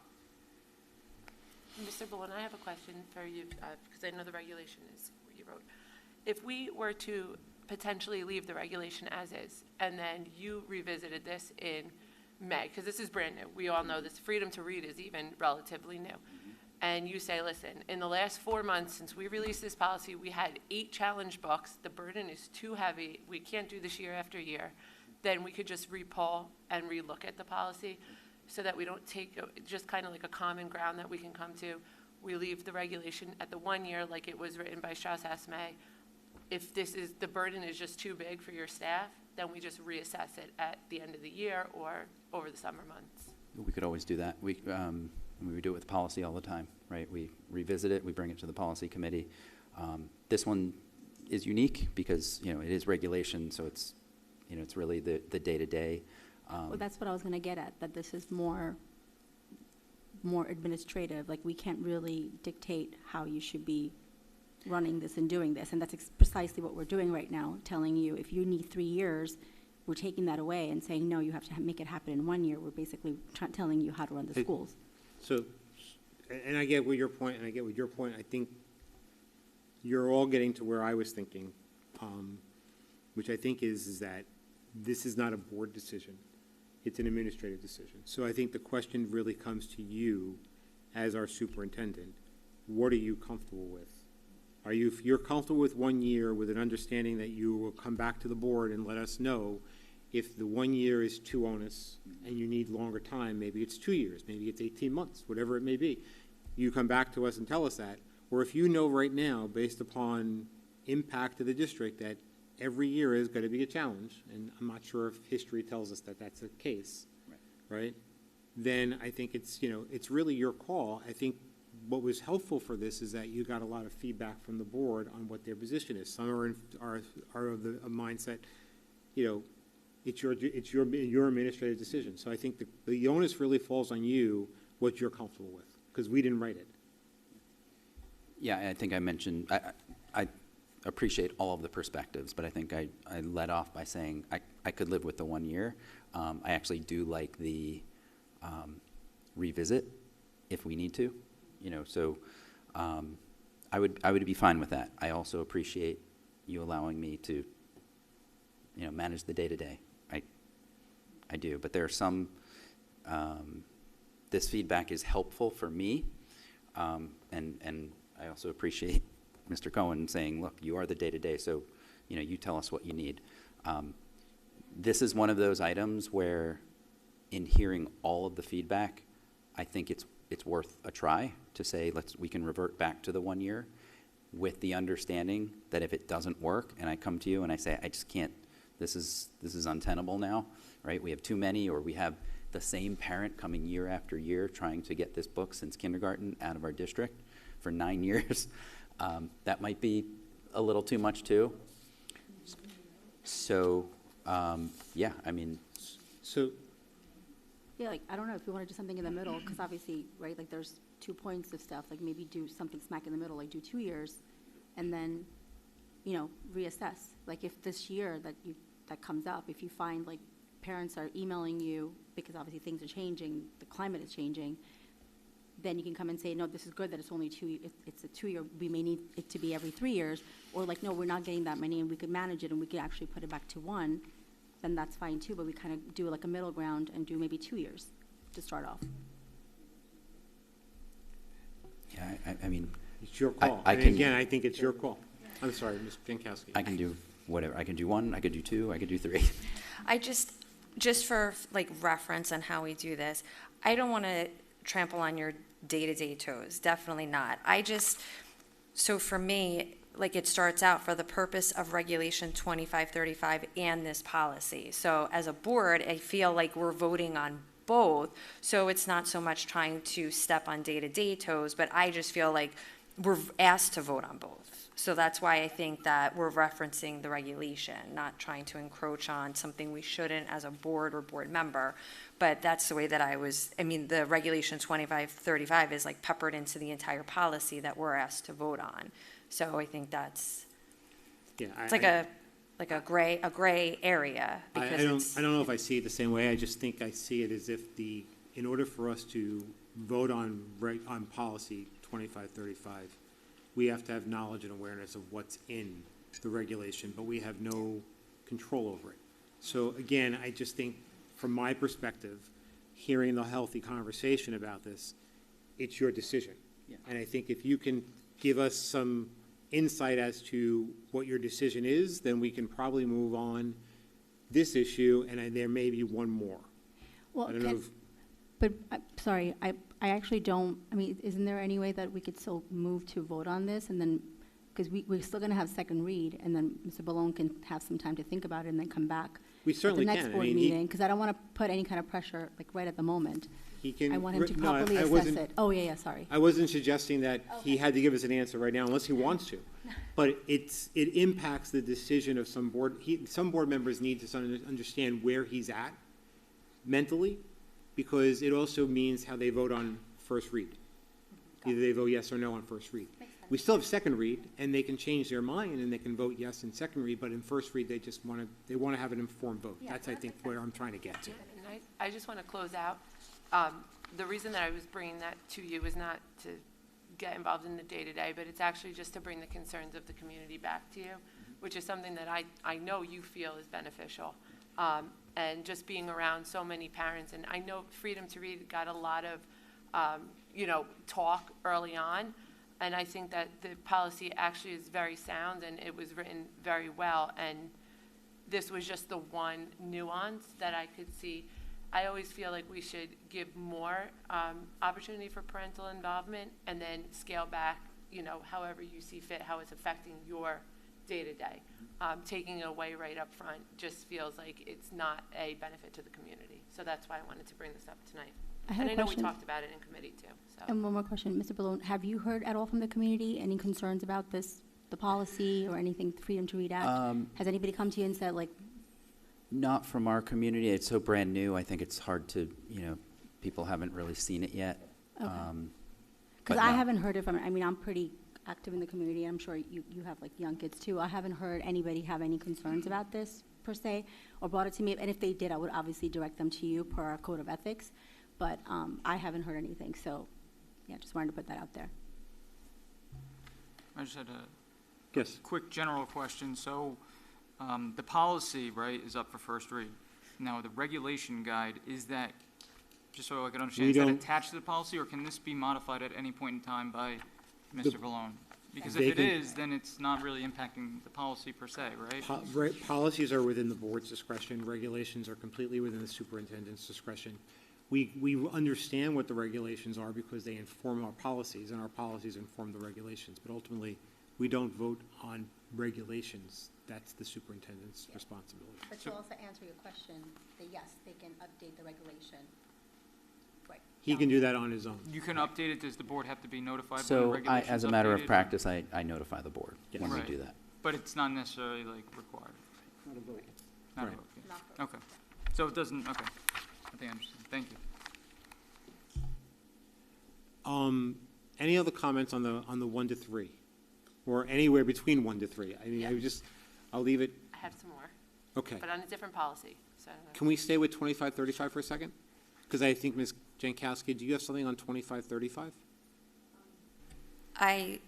It was all that. Okay. But on a positive note, I really do appreciate the incorporation of all the references to parents' rights, parents' discretion, and, all the communication that I've had with the policy committee, a lot of back and forth between Ms. Carraro and myself and Mr. Cohen. So I really loved being in the loop on that and just all the work that went into it. So I appreciate that. You're welcome. I'd like to suggest, and obviously, if we can keep it for first read and move it to second read if it's possible, I'd like to suggest that the one thing that's not in this policy, but it seems to be very important to everyone, is that if there is the regulation, and it's the first time I've really seen a very healthy conversation about regulation as it's connected to the policy, would it be possible for us to actually have just a sentence in here that says, modifications to the regulation by the district would be brought back to the board for awareness?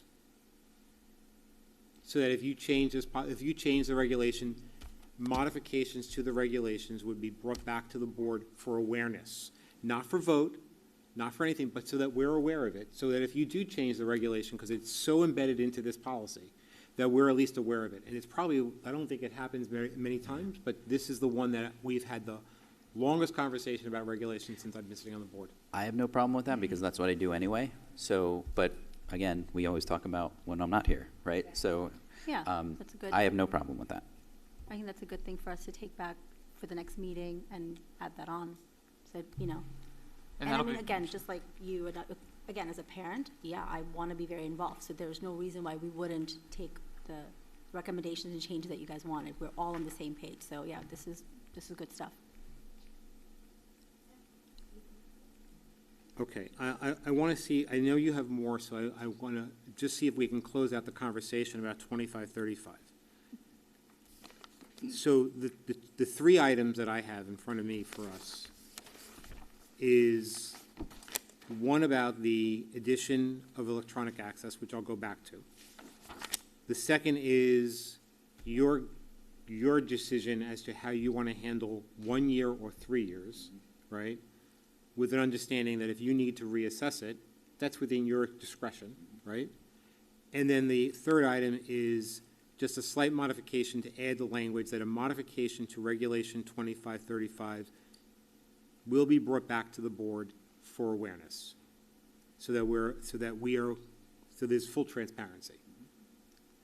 All right, and then the language that was proposed for the additional sentence in letter B, number 1, subletter C, would read, recognize the importance of school libraries as centers for voluntary inquiry and the dissemination of information and ideas, semicolon, provide electronic access to parents to review the current library catalog and offerings, comma, notwithstanding, parents/guardians retain the right to monitor their child's use of the library and guide their own child's access to instructional and library material in accordance with Policy 9130. That would be the additions, and if the board is okay with that, do these fall into the category of where we can at least keep this on it for first read? They don't substantively change the policy. Okay. So you're saying that if you vote yes to move it to second read, it's in order to make those changes. And then if they're not would be made, you incorporated for the decide in second read. policy not to do this, but to do this or whatever, come second read, if we don't agree, we can then say no at that, correct? Just making But at sure. least we don't have to bring it back for a first read again. Okay. Unless, in fact, it fails on second read and we have to go back and rechange it. Okay, so we can move past 2535 with that understanding? Okay. Ms. Palomo, I think you said you still have the floor on some of the other ones that you wanted, unless you want to yield to anyone else who may have Yeah, any that's fine. additions. Did you want to bring up something on another one of the policies first before Ms. Palomo, or you want to just work through her list?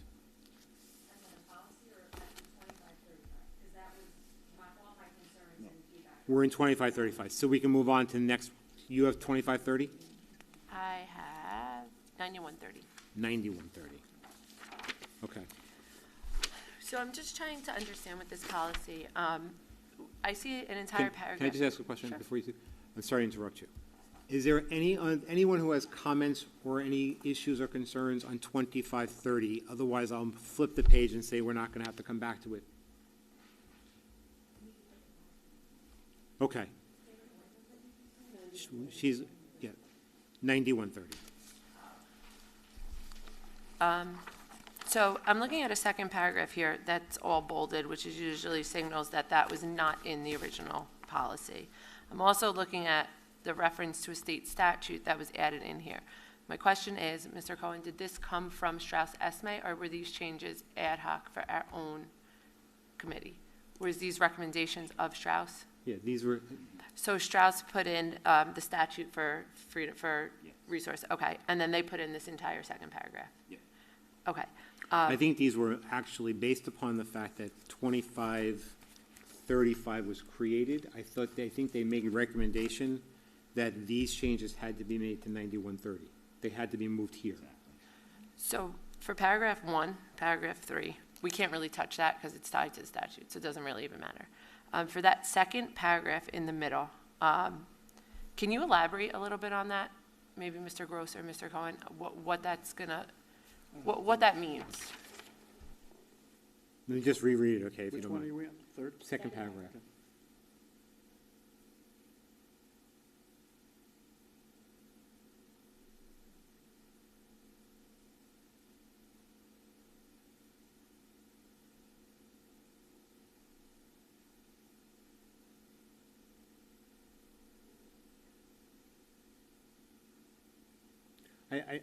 My interpretation is saying that board members don't get any special treatment. It's the Okay. hat.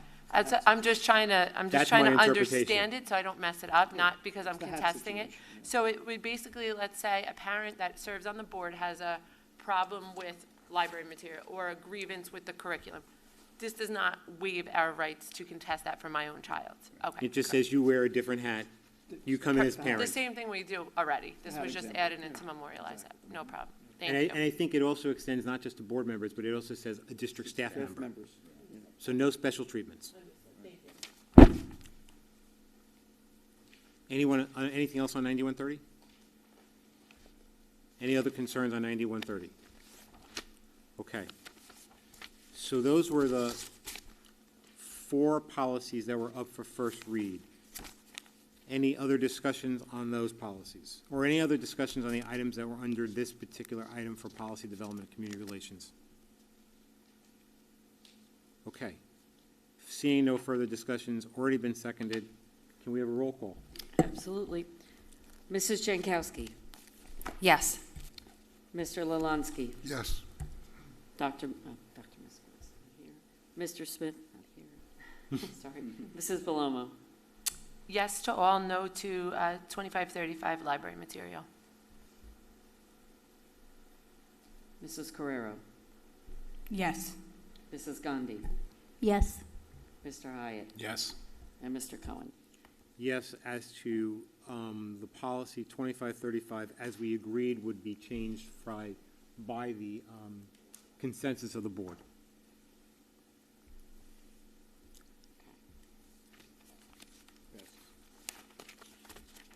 Okay. We are up to liaison reports. All right, Mr. Hyatt, you were the first one to read liaison. Can we come back to you? Okay. No report, no liaison report from Freehold Regional High School report. There was no report from them. Moving on to the next one, we're up to the Marlboro Education Foundation. Ms. Gandhi. The Marlboro Education Foundation has various grants on the agenda for tonight, which we all kind of heard, for final approval from the BOE. Thank you to the teachers for their innovative grant ideas. The MEF will be hosting another Dine to Donate event, this time at La Rosa Chicken on Route 520 in Marlboro on Thursday, March 19th. So it's La Rosa Chicken on Route 520 in Marlboro on Thursday, March 19th. Please come out and show your support. The MEF will receive 20% of the sales. Tickets are on sale now also for our annual Harlem Wizards event. The game will be held at Marlboro High School on Monday, April 13th at 6:30 p.m. Doors open at 5:30 p.m. This is always a great family fun event. Get your tickets now before they sell out. Thank you. Any questions or comments for Ms. Gandhi? Moving on, we'll go to Mr. Lalanski, Marlboro Township. Got it. Thanks to Lynn Franco providing my update. Spring brings with warmer weather and snow melt, but also means pothole season on the East Coast. Potholes following any winter are to be expected, but this year's severe weather took an enormous toll on the roads throughout New Jersey. Potholes can be reported quickly to DPW via the Township Pothole Portal linked on the homepage. Scrambled Extravaganza. March 28th, the Township will hold their annual egg hunt for children ages 2 to 10. There'll be an inflatable petting zoo, special photo ops. The event is bring your own basket. The egg hunt is divided by age groups, including a time slot for inspirational special needs. The flyer is on the town website as well. And lastly, the Marlboro Library is now accepting donations of books and jigsaw puzzles, no textbooks, encyclopedias, dictionaries, or I said already textbooks. Children's books and classics are particularly desired. Bring donations to the library during regular open hours. That's it. Thank you, Mr. Lalansky. Monmouth County School Board Associations, Ms. Carrera? I don't have an update. No report, thank you. New Jersey School Board Association, NJSBA? I have a couple updates. There's 2 forums coming up, the Women's Leadership Forum and the Public Relations Forum. We all get the NJSBA newsletters, so if you want to look out for those, the dates for those. I know some people are probably already registered because they fill up quickly, but those are out. I also wanted to reference in the New Jersey School Board newsletter, there was a chain about CPAG organizations in the state of New Jersey, and it seems like a lot of districts are having problems getting those meetings up and running. And I want to say that last night, Carrie and I had the opportunity to attend a CPAG meeting, and our CPAG organization in this district does a phenomenal job running their meetings. Just looking at some of the feedback on the NJSBA newsletter and on that forum, everything that should be covered in our meetings was covered last night, and that was really nice to see, and see the parents engaging and interacting. So just a little shout out to them. That's all I have. Thank you.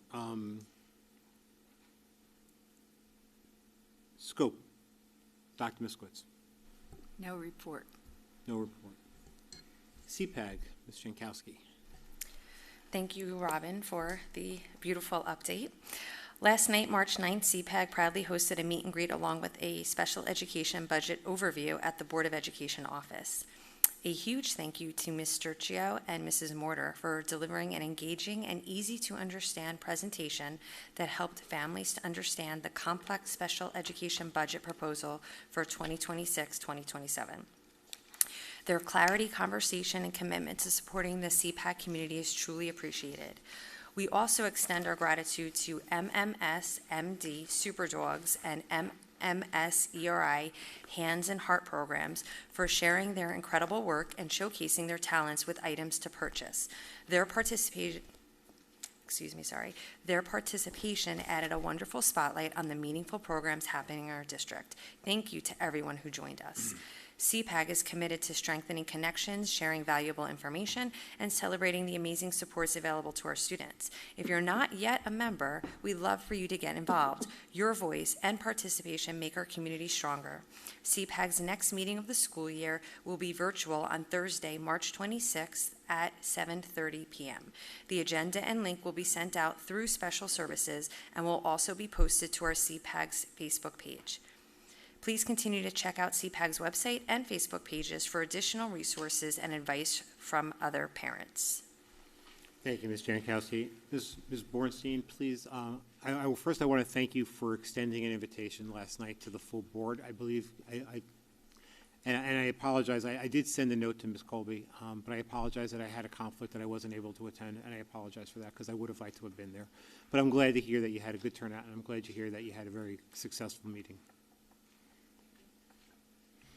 Can Yeah. okay, sorry, because I know you said that there's a little bit of a challenge, like getting more parents to come. And I apologize if this is already being done, so I'm just asking.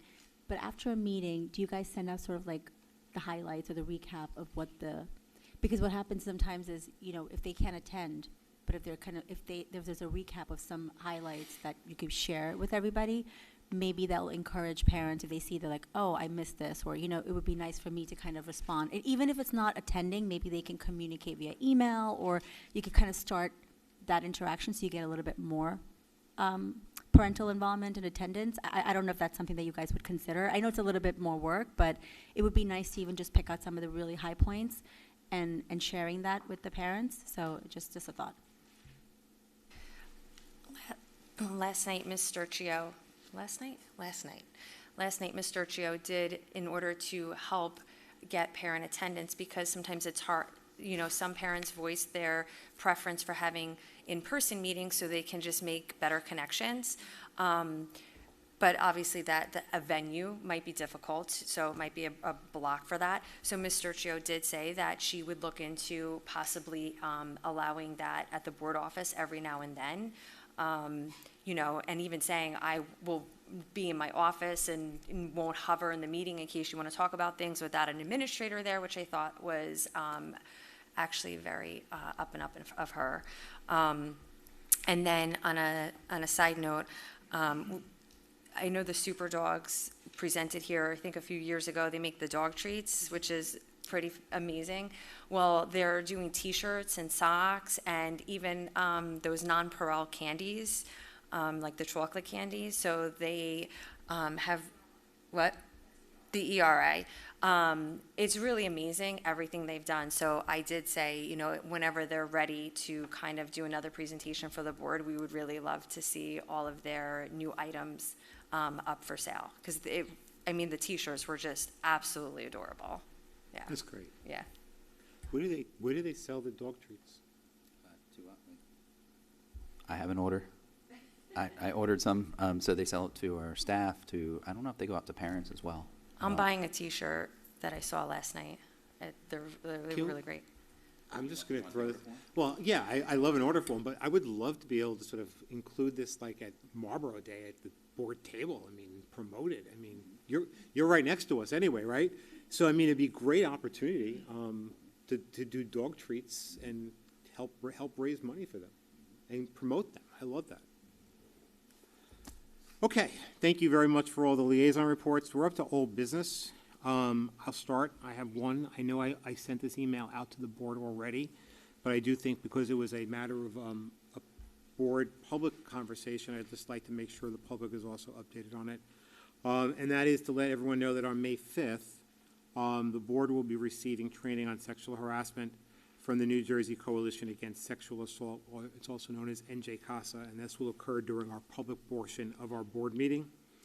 This comes as in response to an original motion that was put forward at the time last year by Ms. Seward to have both myself and Mr. Gross look for opportunities to sort of do this type of training, and we were very fortunate to be able to find this. I want to thank Ms. Carrero for her help in sort of connecting with NJ CASA. So just so everyone knows that we will have, it's between 60 and 90 minutes. I know it's a long training, but this is not a topic that we should really try to rush. And it will be done during a public session, so everyone will be able to sort of, be able to see that we are doing this.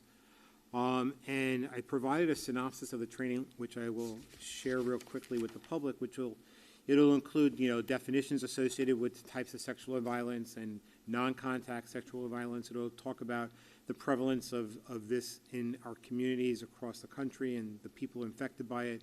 It'll talk about understanding trauma-informed practices. They'll talk about how committing to prevent sexual violence is an important act of this board and of the district. And it will also include areas such as recognizing the importance of modeling violence-free interactions. So it's a very important curriculum or agenda that they put together. And I want to also stress that the two people who are going to be coming in from NJ CASA are the co-directors of the organization. Denise Rodriguez actually is she's an educator. She's got a PhD in English as well as a BA in English. She's worked in not-for-profits for many years as a grant manager. She's been with NJ CASA since 2019. And what I thought was really important is that she's also served on a public board of education in Bradley Beach and actually sat as a term as a vice president. So she understands right off the bat what we do. So it was really important to have that. And Robert Barron, who's her co-director, he has been there since 2015, but he also has extensive experience in behavioral health and has been working in anti-violence movements since 2010. So I think these are two very qualified people to be able to come in and do this. And what I hope to do is make sure that this is something that we can incorporate on an annual basis or a biannual basis based upon our experience on May 5th. So please, I encourage everyone. I know some people have personal commitments, but if everyone could be here from May 5th, that would be really appreciative. So that's my old business. And now I'll open it to the board for old business. Mr. Lalansky. You know, we said we were going to bring up the resolution for civility, so I'd like to do that this time. I appreciate, Jenna Carrera, Ms. Ferrara, your work on the policy. You sent out your revisions, and Mr. Cohen as well. I appreciate your work. Respectfully, though, both of the works that you provided really changed the civility policy to a in my opinion, changed the civility policy to a governance policy. And let me finish. The resolution, I'm sorry. Anytime, I'm sorry. Thank you. So, governance is a system by which an organization, institution, or society is directed, controlled, and held accountable. Civility is the way we all interact and the general population interacts with each other and how we should interact with each other. Val's purpose of her resolution was to simply say, not to set policy, was to set an expectation of civility between board, the public, and the greater community. I just having a hard time understanding why we're changing it to a governance, and I'll fully support a governance resolution. I mean, governance resolution should come after civility resolution. The governance resolution is how you handle the non-civility, but you have to have a civility resolution first. If you, in my eyes, if you're going to have a governance resolution, how you're going to handle civility. Well, you want to combine them both, but to change it, take the civility out of it and turn it to governance, to me, is a misdirection. And again, I think you did great work on the governance one. I would support a governance one, but I also would like to have, in first place, a civility resolution. And I really have a hard time understanding, and we think we need to go line by line in Val's resolution and understand why it needed to be changed. If some, and you said some reasons were legal, that could be done in executive session. It doesn't have to, that legal thing to attorney-client privilege, we can talk about that in a sec, but there's plenty of stuff that's not. So if we're not prepared to do it tonight, that's fine. If we need time to get to do it, it's fine. But I think I just need to understand why we took so many things out of Val's and changed it to governance without a proper explanation. Oh, Michael, did you read, or Brian and I, we were working on the one that he sent in the email, the draft email. So it's not even governance. It's not even the one that I worked on at all. I know, I read it, but it says it's entitled governance again. There's the word governance in it. But resolutions are like a proclamation. But again, it's one single page where Val had a lot longer there, and again, it was sent last night. And you asked last time when something was sent, you asked for more time to go over it. I think last night it was kind of last minute to really absorb it and go over it for today.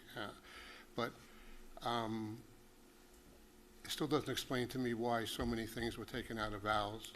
I just need to understand why. Because Val's was very much policy language and not resolution. A resolution is like proclaiming something, like an aspiration, like we taking not an oath, but to something that we all believe in. That is not. That's a resolution. A resolution is not the language that Val put in. Even in my governance one, I kind of went down the rabbit hole of like adding in, giving people time because that is linked to, like hostility and kind of like these pressure tactics, right? We kind of went down the rabbit hole of where, and that's what, Brian did amazing work on revising this, making it the length that a resolution should be, and working on the language that it should be. So if we go through, so why can't we not go through Val's resolution? If I'm looking at these couple of these paragraphs, I see plenty of paragraphs here that do not reference policy, but they were taken out. Go through them. I'm perfectly okay with going through them. It's in front of you, and you Mr. like. Mr. Gross feels that's executive. Stop us and tell us that we talk about that in a sec. Yeah. All of them, I'm sure, are not. Mr. Gross, I have a question. What clout does a resolution have? Just pick the mic on. Because I've had That's resolutions. an excellent question. I've had resolutions, Well, about me, for different things. A resolution has. No clout. No clout. No. But the answer is, depends on what the resolution says. If a resolution says that you're supposed to do something, well, that's the clout that it has. It tells you that you're supposed to do something. If a resolution is more like a proclamation, then it doesn't have any effect because it doesn't require the board to take any further steps or to abide or to do anything further than just adopt or not adopt the resolution. This is, I would really call this a proclamation, in that it's not telling you to do anything other than make a policy. And therefore, that's the effect that a resolution like this would have, is it's only telling you, the board, and providing the board a. Which one, Mrs. Mendez or the one that we received? Well, I think both of them say that to some extent, but I think the one that has been proffered yesterday, the only part of it that is binding is that it says that you're going to make a policy. That's all it says. That's the only binding part. You're going to revise a policy. And that's what I liked about the revised policy. Actually, you're not going to revise it. You're going to send it back to the board, back to the policy committee to make recommendations to the board to sort of decide if the policy should be revised. Right. So we all received an email from Valentina Mendez, who I would say is the original author of this, and she asked me to read that. So can I take a moment to read her email? It was sent today at 1:21 to all of the board members and Mr. Bologna. And again, she's the originator of the resolution that we're discussing. Dear members of the Marlboro Board of Education, please accept my apology for not being able to attend tonight's meeting. I make every effort to be present whenever possible, but I am currently fulfilling other obligations. I felt it was important to share my perspective regarding the civility resolution that I originally drafted and introduced while serving on the board. This resolution was created with a very specific purpose: to address board member safety and the growing instability surrounding public discourse not only at meetings, but also treatment of board members outside of meetings. The proposal included clear actions and timelines because the intent was never to simply acknowledge the issue, but to ensure meaningful steps were taken to address it. Over the course of several months, I repeatedly asked for feedback from board members so that any concerns or suggestions could be incorporated before it came to a vote. Very little feedback was provided during that time. The requests I did receive from Mr. Cohen were incorporated into the draft. Despite that, the resolution was still voted down with explanations that I believe were weak and in poor taste and did little to address the substance of the proposal. Transparency and accountability are essential to the integrity of this board and to maintaining the public's trust. Any effort to revise or reshape the resolution now, particularly if it removes the accountability measures and timelines, will strip it of the purpose for which it was written. A civility statement without structure, action, or follow-through does not meaningfully address the issues that prompted this proposal. The behavior of certain board members, which I referenced during my public comments at the last meeting, has been appalling and is precisely why this resolution was introduced in the first place. Ignoring those realities or weakening the resolution only reinforces the need for clear expectations and accountability. Since I cannot be present this evening, I respectfully request that Mr. Lalansky, Mrs. Jankowski, or Mrs. Bellomo read this email into the record during the meeting. I am asking these members specifically because they understood the original intent and purpose of the resolution and have not attempted to dilute its meaning, weaponize it, or engage in embarrassing displays of behavior during or outside of board meetings. I understand that this request is permitted and should not be disregarded or altered. If the board intends to move forward with a civility resolution, I strongly urge you to honor the original intent of the proposal and preserve the actionable components that were included. Anything that significantly deviates from that framework undermines its purpose and reduces it to a symbolic gesture rather than a meaningful commitment. Mr. Cohen's reasoning for voting no was weak and in poor taste and continues to demonstrate how he is aligned with his friends rather than focused on what is best for the board as a governing body. This resolution was written to establish standards that protect the integrity of the board, ensure transparency, and hold members accountable for their conduct. I hope the board will approach this discussion with the responsibility in mind and implement the resolution in a way that reflects its original intent. Respectfully, Valentina Mendez. Thank you. Can I ask a couple of questions? Sorry. Yeah. So, Mr. Lalansky, like what particularly from that resolution, and just so I understand, was Val's original, because it's obviously, we've talked about this for many weeks, I guess, or months, but is the resolution about how board members are treated by the public and what we can do about it? Or, I just want to understand, like, how did she start that? Like, I don't remember, I don't have it in front of me either, so I don't know if Mr. Lalansky, if you can.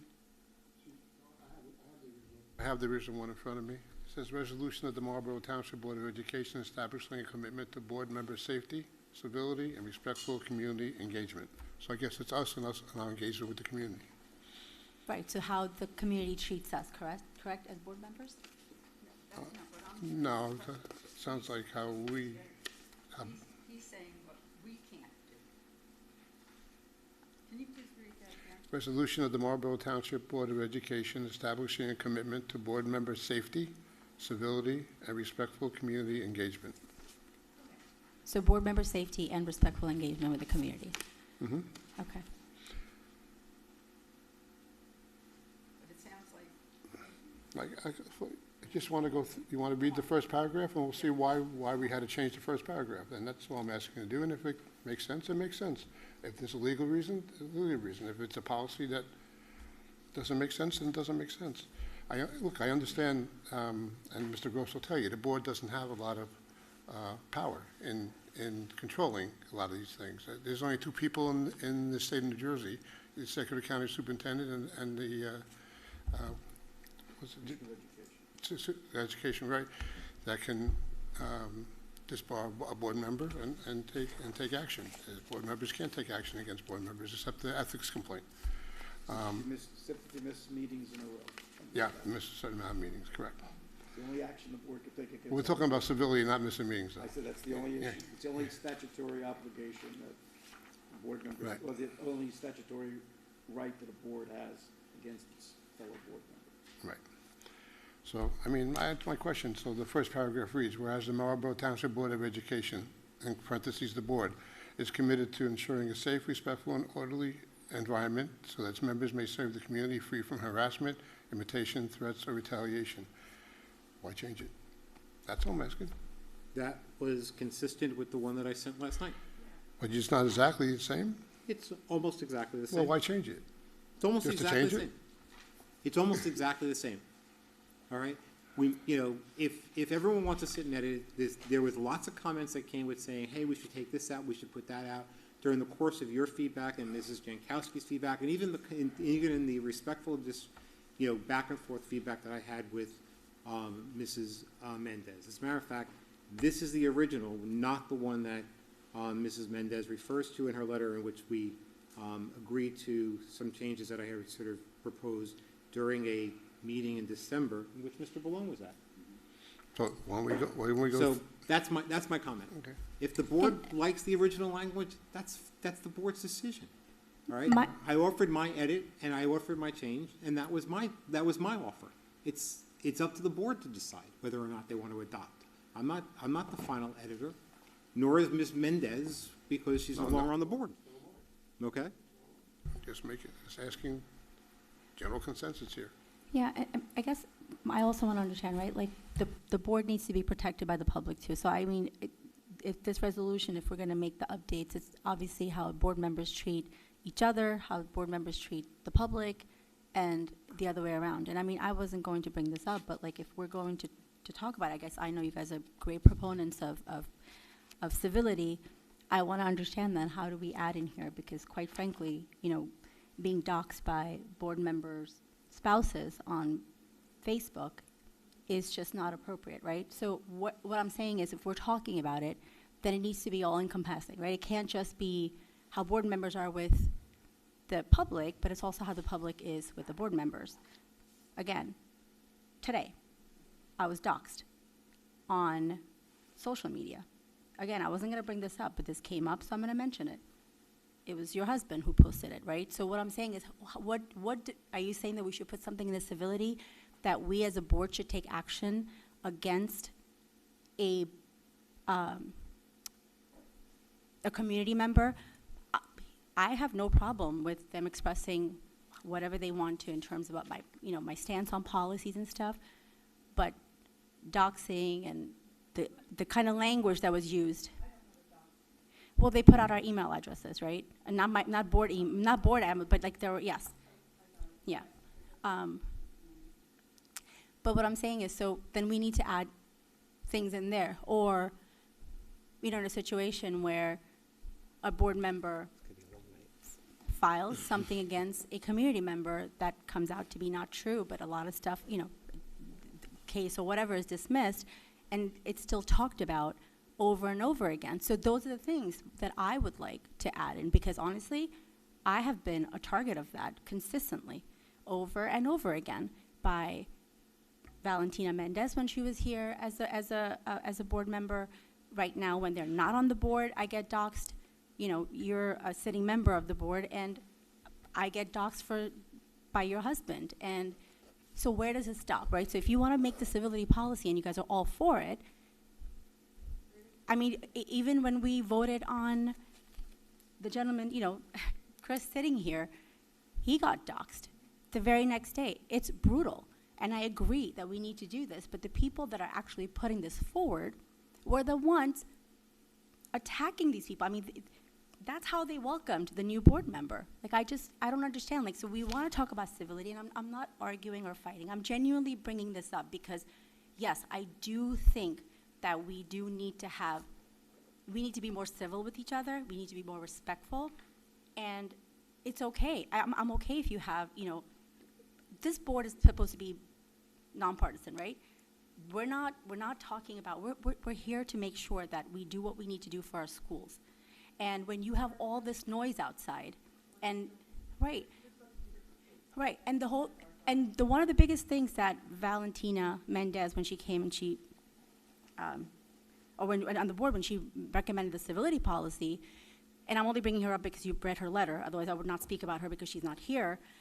The reason she brought it up is because, lost my train of thought, sorry. She brought it up because of whatever was going on, doxing and, board members being attacked, and nobody from the community wants to run for the board because of all of the attacks. And then what happens? She was one of the first people to talk about Chris being given the seat among some other board members here.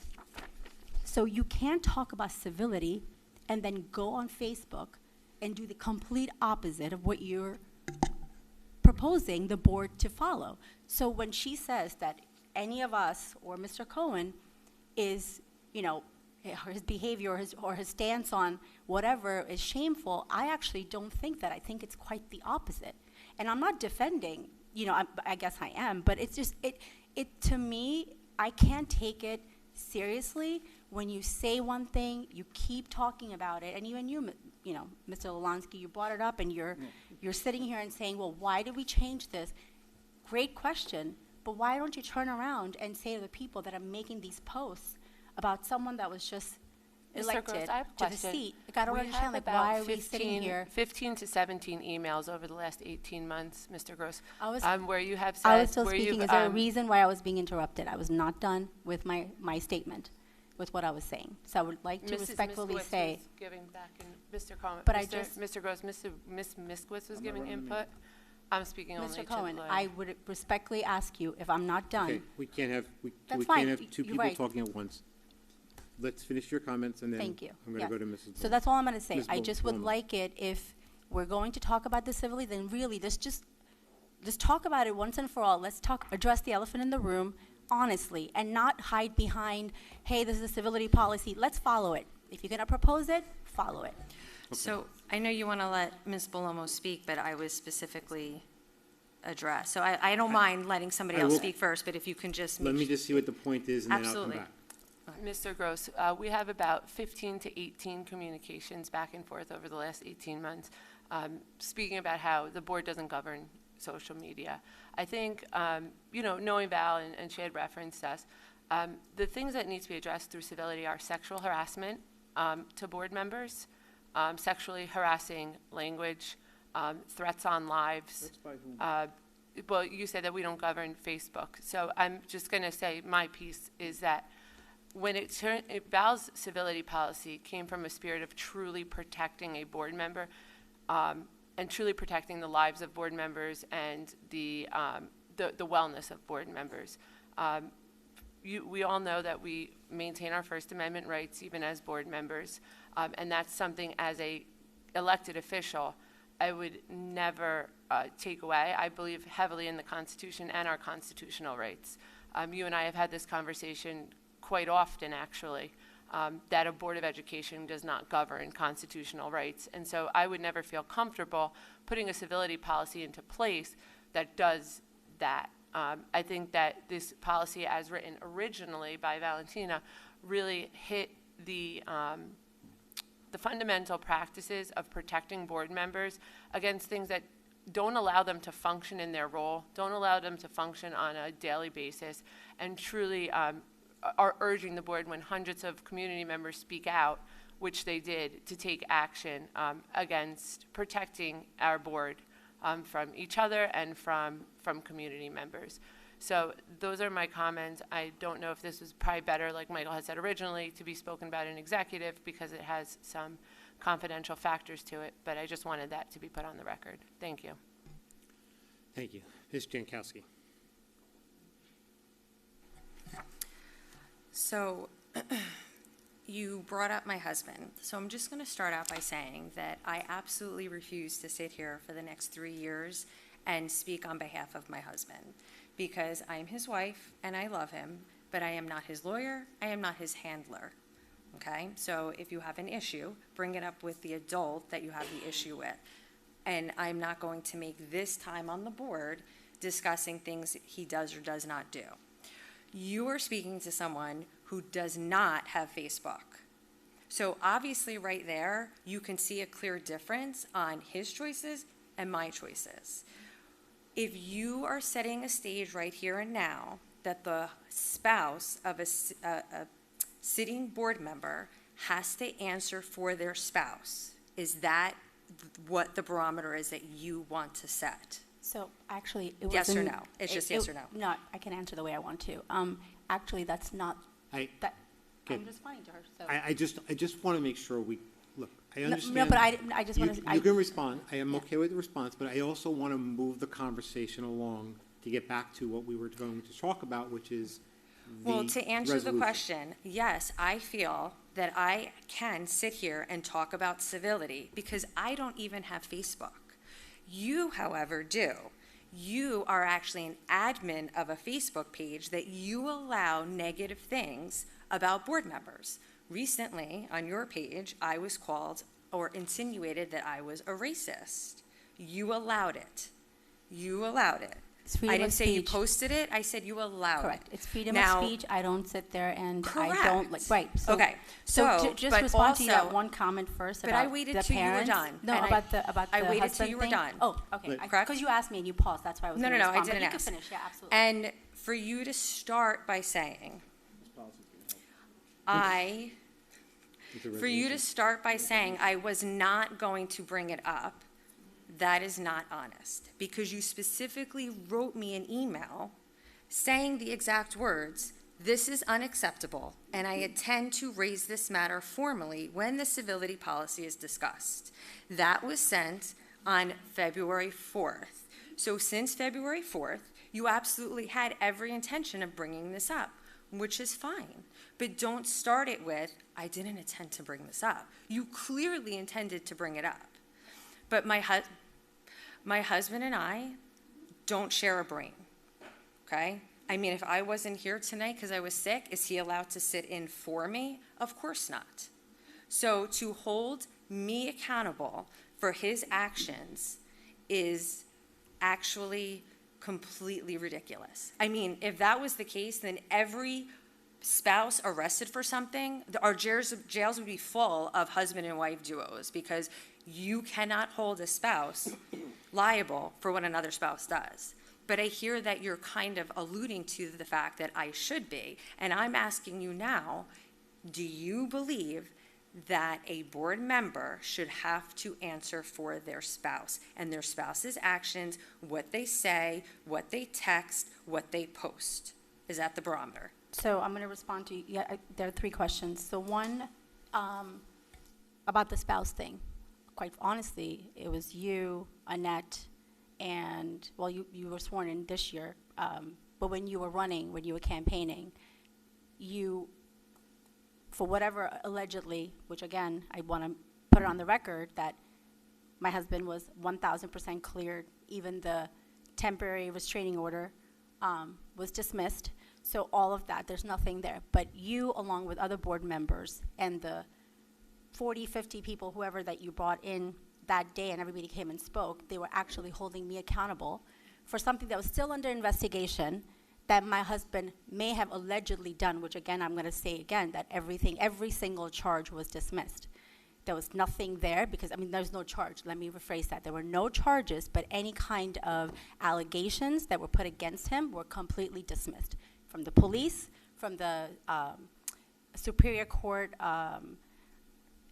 prosecutor, as well as the family court where the restraining order, the temporary restraining order was put through, right? So when everybody else is holding me accountable, you are one of them. So now to question me and turn around and say, why am I holding you accountable? You're right. I don't think a spouse should be held accountable, but I'm only giving you back what you kind of put towards me and what your expectations were towards me. Second, the email that you read off about me bringing this up on the civility thing, that was on February 4th when Danielle Belomo, a sitting board member, made a post, not on her personal page alone, but on several different Facebook pages using a photo of my minor child. Your husband had that on his page. And that's why I said, again, the reason why I brought it up today is when people that are putting forward a civility policy are supporting it, their actions should show that. So when your husband, which again, you're right, you're not the same person. I came to you and I said, do you support this? If not, then you should speak to your husband and say, don't allow anyone posting a corrupt and then sitting there and posting a picture of me with my child who is 12 years old. She's a minor. That's a violation. That's wrong. And I would think whether you are, you guys were all in support of, hey, these 5 men, whatever they did, nothing happened again, right? Everything was dismissed. Whatever you guys were all talking about, that we should support the women, we should support Danielle, all of that stuff. Every single allegations were dismissed. There was nothing that was found. But everybody was in support of that. So I wanted to make sure that you were in support of making sure that nobody's posting a picture of a minor, okay, a minor on Facebook. So that's why I sent that, and that's what I talked about. Now, what I brought up today that I was not going to bring up, I'm not lying because I'm talking about a different incident that was posted today by your husband against me again. So what I'm saying is if we're going to do the civility policy, if we're going to sit there and make all of this, then I need to make sure that we add things like this in there too. Because and I know how many times Val has come over here and said, there's so many good parents and good community members that will not come up and stand up. And quite frankly, when you see that kind of social media activity consistently attacking other board members, who's going to want to do it again? Do you think I want to run again for this board, knowing that every single day there's some kind of post made about me? Absolutely not. Why would I put myself and my family through this? I put my family through 5 months of hell. Why? Because I'm on a board when nothing happened, false allegations over and over again. So that's a problem. So yes, the civility policy needs to protect the board members, but it's definitely, that's why I'm saying that if a community member is doing this, then maybe the board can sit there and put in a policy that they will be banned from school property. I want to see some action. I don't want it to just be civility policy, we're doing a proclamation, we're going to sit there and spend months of our board time when we should be focusing on schools, education, curriculum, talking about this. If we're going to do it, let's make it with some, let's have some teeth in it, right? You see a community member consistently posting negative things about a board member, well, guess what? Then the board needs to sit there and put in a policy that we will come to a decision if they need to be banned from school property. We had, on that day, October 14th, when there was a bunch of people here, there was a board member, a past board member, who basically threatened our superintendent at the meeting. It's in the recording. That person should be banned from school grounds, from attending a board meeting. That's the kind of stuff that needs to go in this policy, not some proclamation of like, yeah, we're gonna try to be civil, we're gonna do this, but then you know what? People are gonna go out and do it, put a little disclaimer saying, I'm speaking as a parent, as a community member, and there's nothing that we can do. That's the waste of the board time, and we've wasted so much time. So I think what Brian and Jenna came up with and turning into a policy, it actually has some teeth where we can do something. I don't want a proclamation. I want something that has, that we can actually as a board do. We can't do anything to each other. We can't sit there and remove you from being a board, a bad board member, or removing me for being a bad board member. But I'm tired of like this talking about civility and all of that stuff when nothing is really happening, and I'm going to leave it at that. Thank you. I agree with you that, and I have actually said to I'm Ms. just gonna- Carraro. May I just say one thing? Of please? course, yes, please. I would just like to say, I want to close out this interaction, all right? If you would like to continue it privately, that's fine, but I'd like to get us focused back. It is 11 o'clock at night. And we still have board meetings. There was, 40 minutes can't be given to one board member without someone else being able to speak as well. I just would like to So I think it's address- important that Carrie speaks, and then I would like to speak, and if Michael wants to speak, all lies, we're just allowed to go on for Okay, 45 minutes, so I think that it's important that we all get to speak. We're not going to get to this full resolution tonight. I think we all understand. Absolutely not. Okay? So, I want to say I never held you accountable for something your husband may or may not have done. So, and I never brought anybody in. So I don't know your accusation of I brought people in. I never brought anybody in. I've never even had communication, can you come to the board meeting? So I'm not sure where that's coming from. I understand what you just said about your husband. You are saying that everything was dismissed. Okay, that's criminal. But yes, what I'm saying though, while you are trying to say that my husband does stuff, I was saying when you quoted me, okay, posting on Facebook, I don't know if his actions rise to civility, and that's what we're talking about. I never questioned criminal, but I do highly question civility, just like you're questioning my husband, and you don't speak for him. That's what I'm saying, and that's why I've never held you accountable or talked to you about it. When you were saying, I asked you if you condone it, you did it in front of an entire board email. You didn't come to me. You didn't say, hey, can you talk to your husband? I didn't even know that my husband posted something about you today. He does not talk about Facebook with me because he knows that I am highly against it. I do believe in freedom of speech, 100%. I do believe in that. But like I said, I don't have it. If you are for civility, like you say you are, and I want to agree with you, you admin with and I don't know Facebook lingo, so please forgive me. But for example, Team Marlboro. How do I know, because I was called a racist, how do I know that the people behind Team Marlboro are not board members, board member spouses, board member children, board member grandparents? So you have the opportunity of saying that your page will be completely transparent, and we will say who Team Marlboro is, who Marlboro Scoop or Cracked Board, or all these names that hide individuals that speak about all of us all the time. Would you be willing to do that? okay.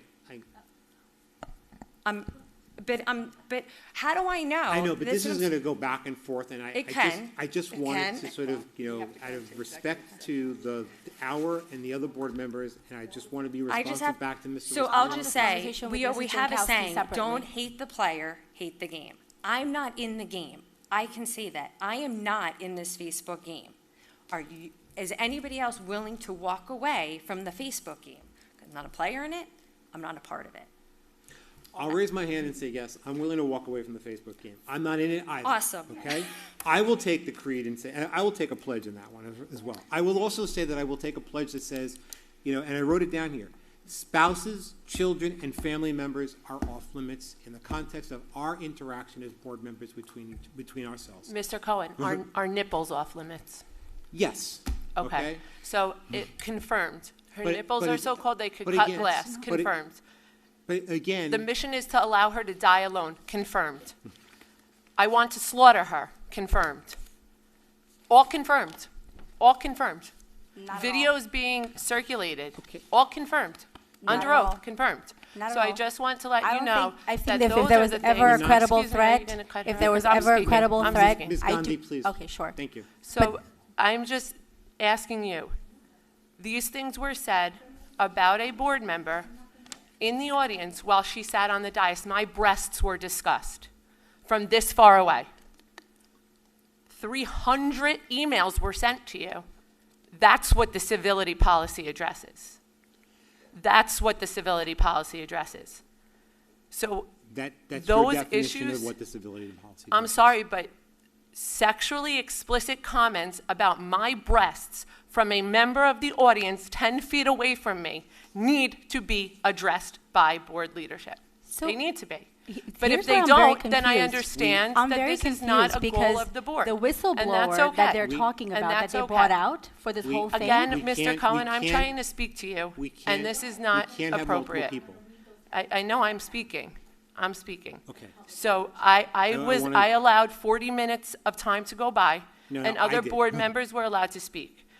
Please don't cut me off, I'm not because cutting you off, but I'm I trying have an to equal move us ability, and you had many opportunities to do that. Please don't do it during my 3 minutes of speaking. The things that were said, the threats that were made, the conversations that were had about a sitting board member were not done on Facebook.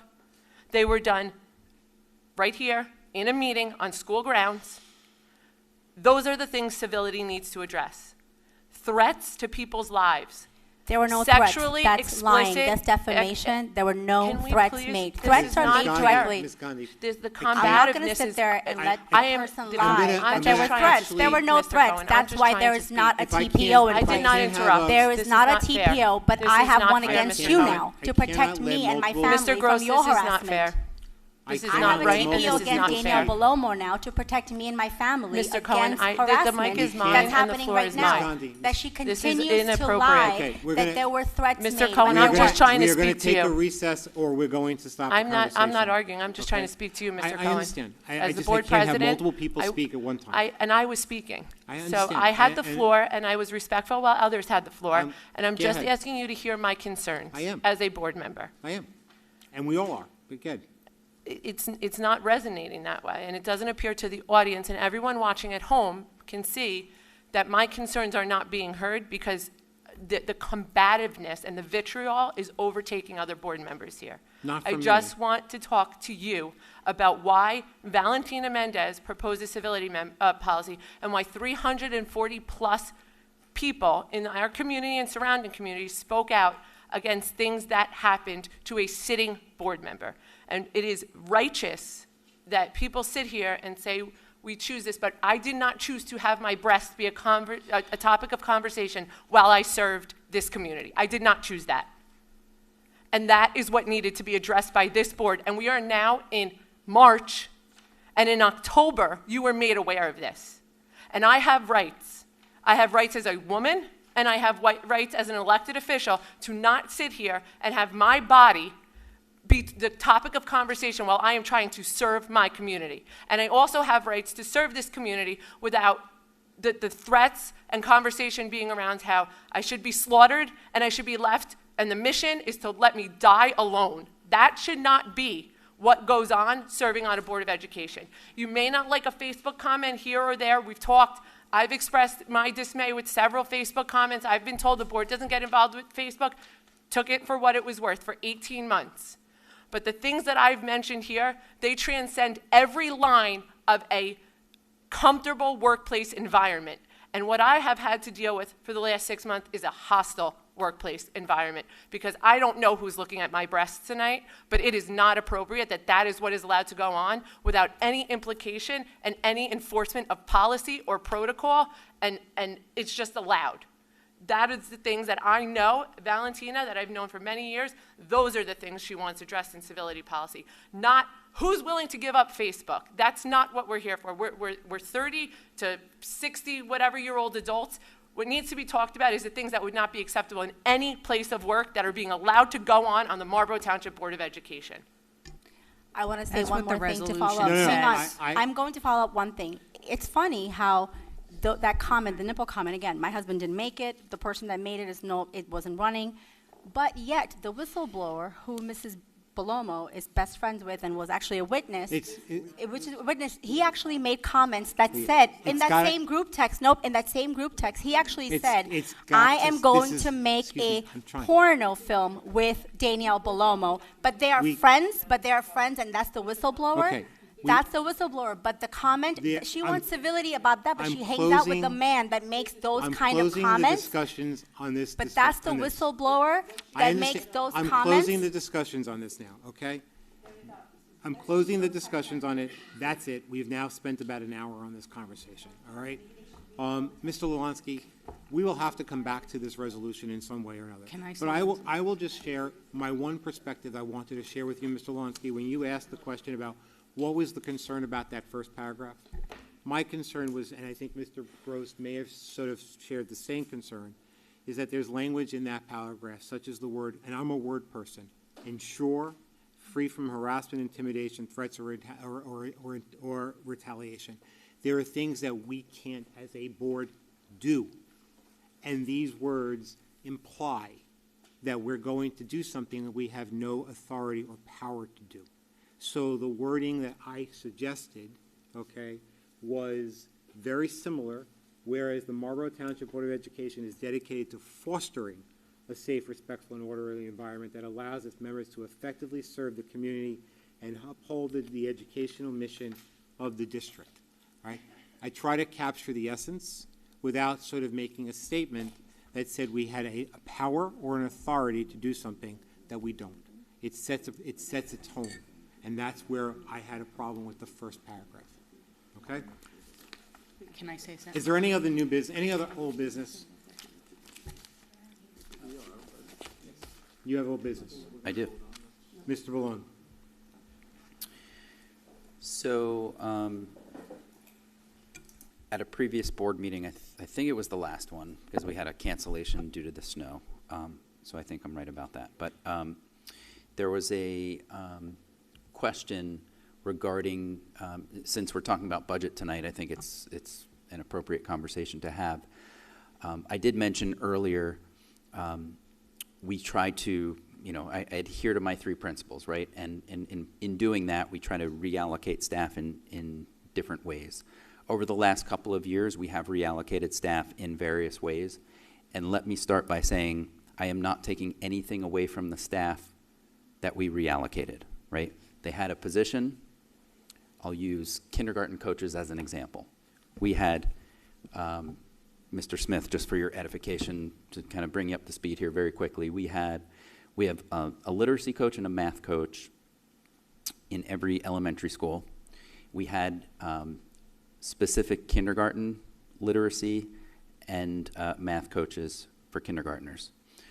We had some kindergartners in some of our elementary schools a few years ago, and then we had the balance of them up at the Abbott Center. They would travel. With our budget, when I say cuts, I put that in parentheses, right? We didn't cut those people. We didn't say you don't have a job. We just took the kindergarten coaches and moved them into a teaching position and had each literacy and math coach at the elementary level take on the kindergartners that they now took in their buildings, right? So they were dealing with 1 through 5, now they're dealing with K through 5. Question came at the last board meeting, did that adversely affect student achievement, and is it working, essentially? Again, I'm not taking anything away from our prior kindergarten-only coaches. They did a great job. We reallocated. It actually saved us money, and it's working. So I'm proud to report that it's working. It did not adversely affect student achievement. In fact, some of the feedback sort of retrospectively from the principals was that there's a better articulation now between our K and our 1 students, which we had a little bit of a gap. Again, no fault of the kindergarten-only coaches at the time. It's just now that we have this current method in place, we do have sort of a better articulation from K as they move into 1. So that's the first one. We actually removed the middle school coaches completely. Middle school has a course called Innovations, which essentially is, it pulls students out on a related arts basis, students who need academic support in ELA and or math. Since we have that course allocated in each middle school, we actually removed the middle school coaches. Again, not taking anything away from the middle school coaches that they did, the work that they did a few years ago. We moved them back into the classroom and did not see any adverse effect on student achievement. So also a move that was fiscally responsible without sending people packing, right? Not saying you don't have a job. We just moved them into a classroom. And then the final cut, again, I put that in quotes, really reallocation, was we had a retirement in world language. That was at the elementary level. We now have a teacher from this middle school who is providing world language instruction along with an online program. So students work through an online program, and then he has a touch point with all of our elementary students. We pay him a stipend. We were able to save that money on that FTE, right, with that retirement. We did not replace that person. Instead, we pay a stipend to a teacher here. It's working well. It's better than it was, but you know, it is somewhat difficult to share one teacher over all of our elementary schools. But that's the program we have right now, and it's the best that it can be. It's not ideal by any stretch of the means, but it's the best that it can be, and we are fulfilling our requirements. So just wanted to report to the board, we have not seen any adverse effects from those reallocations from a few years ago. So, you know, we'll continue to keep our thumb on it, but, and I'll come back to you if I see a need. We'll come back during budget season. But this budget season, again, we're still kind of looking at all of our areas, but I'm looking to still adhere to those 3 principles that I mentioned before. Thank you. Thank you. Any questions or comments from Mr. Balone? Just one quick question out of curiosity. Did, when this consolidation or reallocation occurred, did the teacher-to-student ratio increase for that K through, because there wasn't any new teachers that were brought on, it was just more of like shifting over, but did the teacher-to-student ratio change? So technically so they took on more students. They took on another grade level, but it was a grade level within their building. So they were able to restructure the schedule that way. The students that remain at the Abbott Center, we still have separate people addressing. We have two individuals addressing the needs of those students. So technically, yes, they took on another grade level, but it wasn't unmanageable. Oh, that's good to hear. And then the world language, how many students are participating in? I guess that's a class. So that's grades 2 through 5. Okay. So it's give or take, 100 students. I mean, is it an elective or? It's not an elective. No. It's a requirement. It's required. Yes. Okay. Thank you. You're welcome. Thank you, Mr. Balone. And Mr. Smith, just, one of the other points that the coaches last year that were, the kindergarten teachers that were reassigned last year, right, at some point, they actually had to commute between different schools. So the time that they were spending going to different schools, all right, was also taking away from them being able to spend time with students. So now they're actually spending more time with students, even though it may be more students. They have more time available to them to be in the building. So at least that was the premise. Is that still true, providing true? Yeah, it is. And what we're seeing, again, after living both ways, the the buildings are really seeing a benefit to having the coaches within the building dealing with their students, because they can transition them from K to 1 seamlessly. Again, not to say that there was a problem before, but this is now just a seamless transition. It's just, by nature, when you have someone traveling to different buildings, there's going to be a little bit of a challenge as they transition. Now it's just a smooth transition. Yeah. It overall sounds like a very efficient solution to. It was efficient, and it also saved us money. Thank you. Any other old business? Any new business? Seeing no new business, that brings us up to public comments. Do we have anyone signed in for public comments? No. Ms. Bornstein, would you like to? It's up to you. I don't want to put you on the spot. But you spend the evening with us. We always appreciate it. I know, I got to get a congratulations somehow, right? Robin Borenstein, Marlboro, New Jersey. I guess I'll give my little disclaimer that I'm just speaking on behalf of myself as a parent. I don't want to rehash anything, but I just had hopefully just one question regarding policy 2535. I know you had mentioned that there's the ability to do like an opt-out or whatnot. What is the procedure for that? The reason why I'm asking is because let's just say me as a parent goes ahead and says, I don't want my child reading XYZ book. I go ahead, I notify that I don't want my child to have that book. I get told, okay, fine, your child is not going to get that book. Problem is, which I don't entirely think is a problem, I think there's a benefit to this, is that the teachers also want to foster independence for the kids. So they're oftentimes given the ability to get up to the Chromebook or whatever method each school is using and go ahead and check the book out themselves. How does that work then? Is there a pop-up that comes up that goes ahead and alerts that the child shouldn't have this book? What ends up happening there? There's also not always a teacher or an adult or somebody going ahead and watching that checkout process.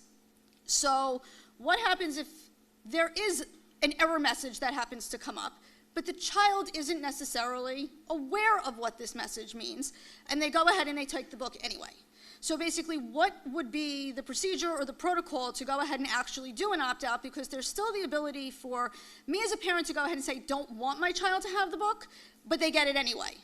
I'm not talking about them going ahead and seeing it in the library or anything like that, because that can obviously happen if the book is sitting there, but that can also happen if I go ahead and take my child to the library on my own.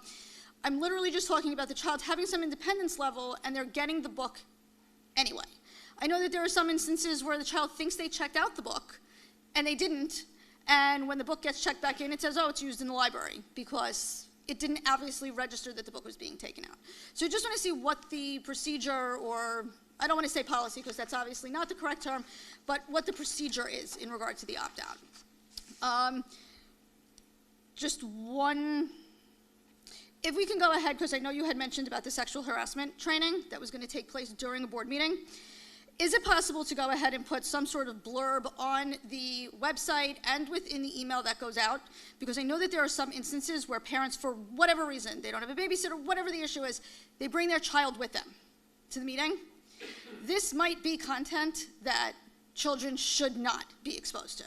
So is it possible to go ahead and put something out for communication? I know that it's obviously going to be listed within the agenda. For obvious reasons, some people may not read it, whatever may happen, they miss it, whatever it is it possible to go ahead and just put some sort of alert within that email or the website to notify parents that this is what's going to be happening during that meeting?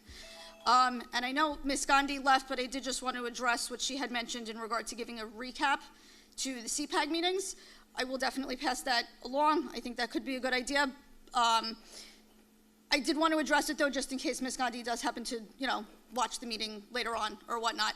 Part of the meetings is going ahead and getting that parent involvement. You get so much more out of it by being amongst other parents. So while it's great to have a recap of what happened in the meeting, there's still components that are missing in that regard. So while I think it's something that we could discuss doing, we still want to make sure that we get that parent involvement with it. Thank you very much. Have a good night. Thank you, Ms. Bornstein. Anyone else for public comments? Seeing no one else here for public comments, motion to close public comments. Ms. Jankowski, seconded Mr. Smith. All in favor? Anyone opposed? Okay, public comments is closed. Thank you for the suggestion on the app, on the sexual training. I will, when we do the agenda for May 5th, maybe a slight blurb on the agenda line that says, has an abstract that says this will be, sexual harassment training for the board members. It will be publicly visible to the board. It's the same day as the public hearing. Please be aware, okay? I also think that it will occur later in the agenda, so it will be later in the evening, so hopefully there won't be parents with kids still here, but that doesn't prevent them from watching it online. So I think if we can do something that you suggest, we should. And did you want to respond to the process? Yeah, that's a very specific question. I'll have someone reach out to you, and we'll. But thank you for raising it, because it's a good question, all right? In my head, I was actually architecting a solution for the online one, but you may already have it, so it's best that he get back to you with that, okay? Seeing no additional items on the agenda except for an executive session, we will be moving into executive session. They originally said for 60 minutes. I'm hoping it'll be for less than 60 minutes. We do have a matters of attorney-client privilege and a personnel matter, and we will not be coming back out for any action. So motion to go into executive session. Ms. Carrero, seconded. Mr. Lolansky, all in favor? Anyone opposed? We are adjourned into exec, and we will not be coming back out for public. Thank you, everybody.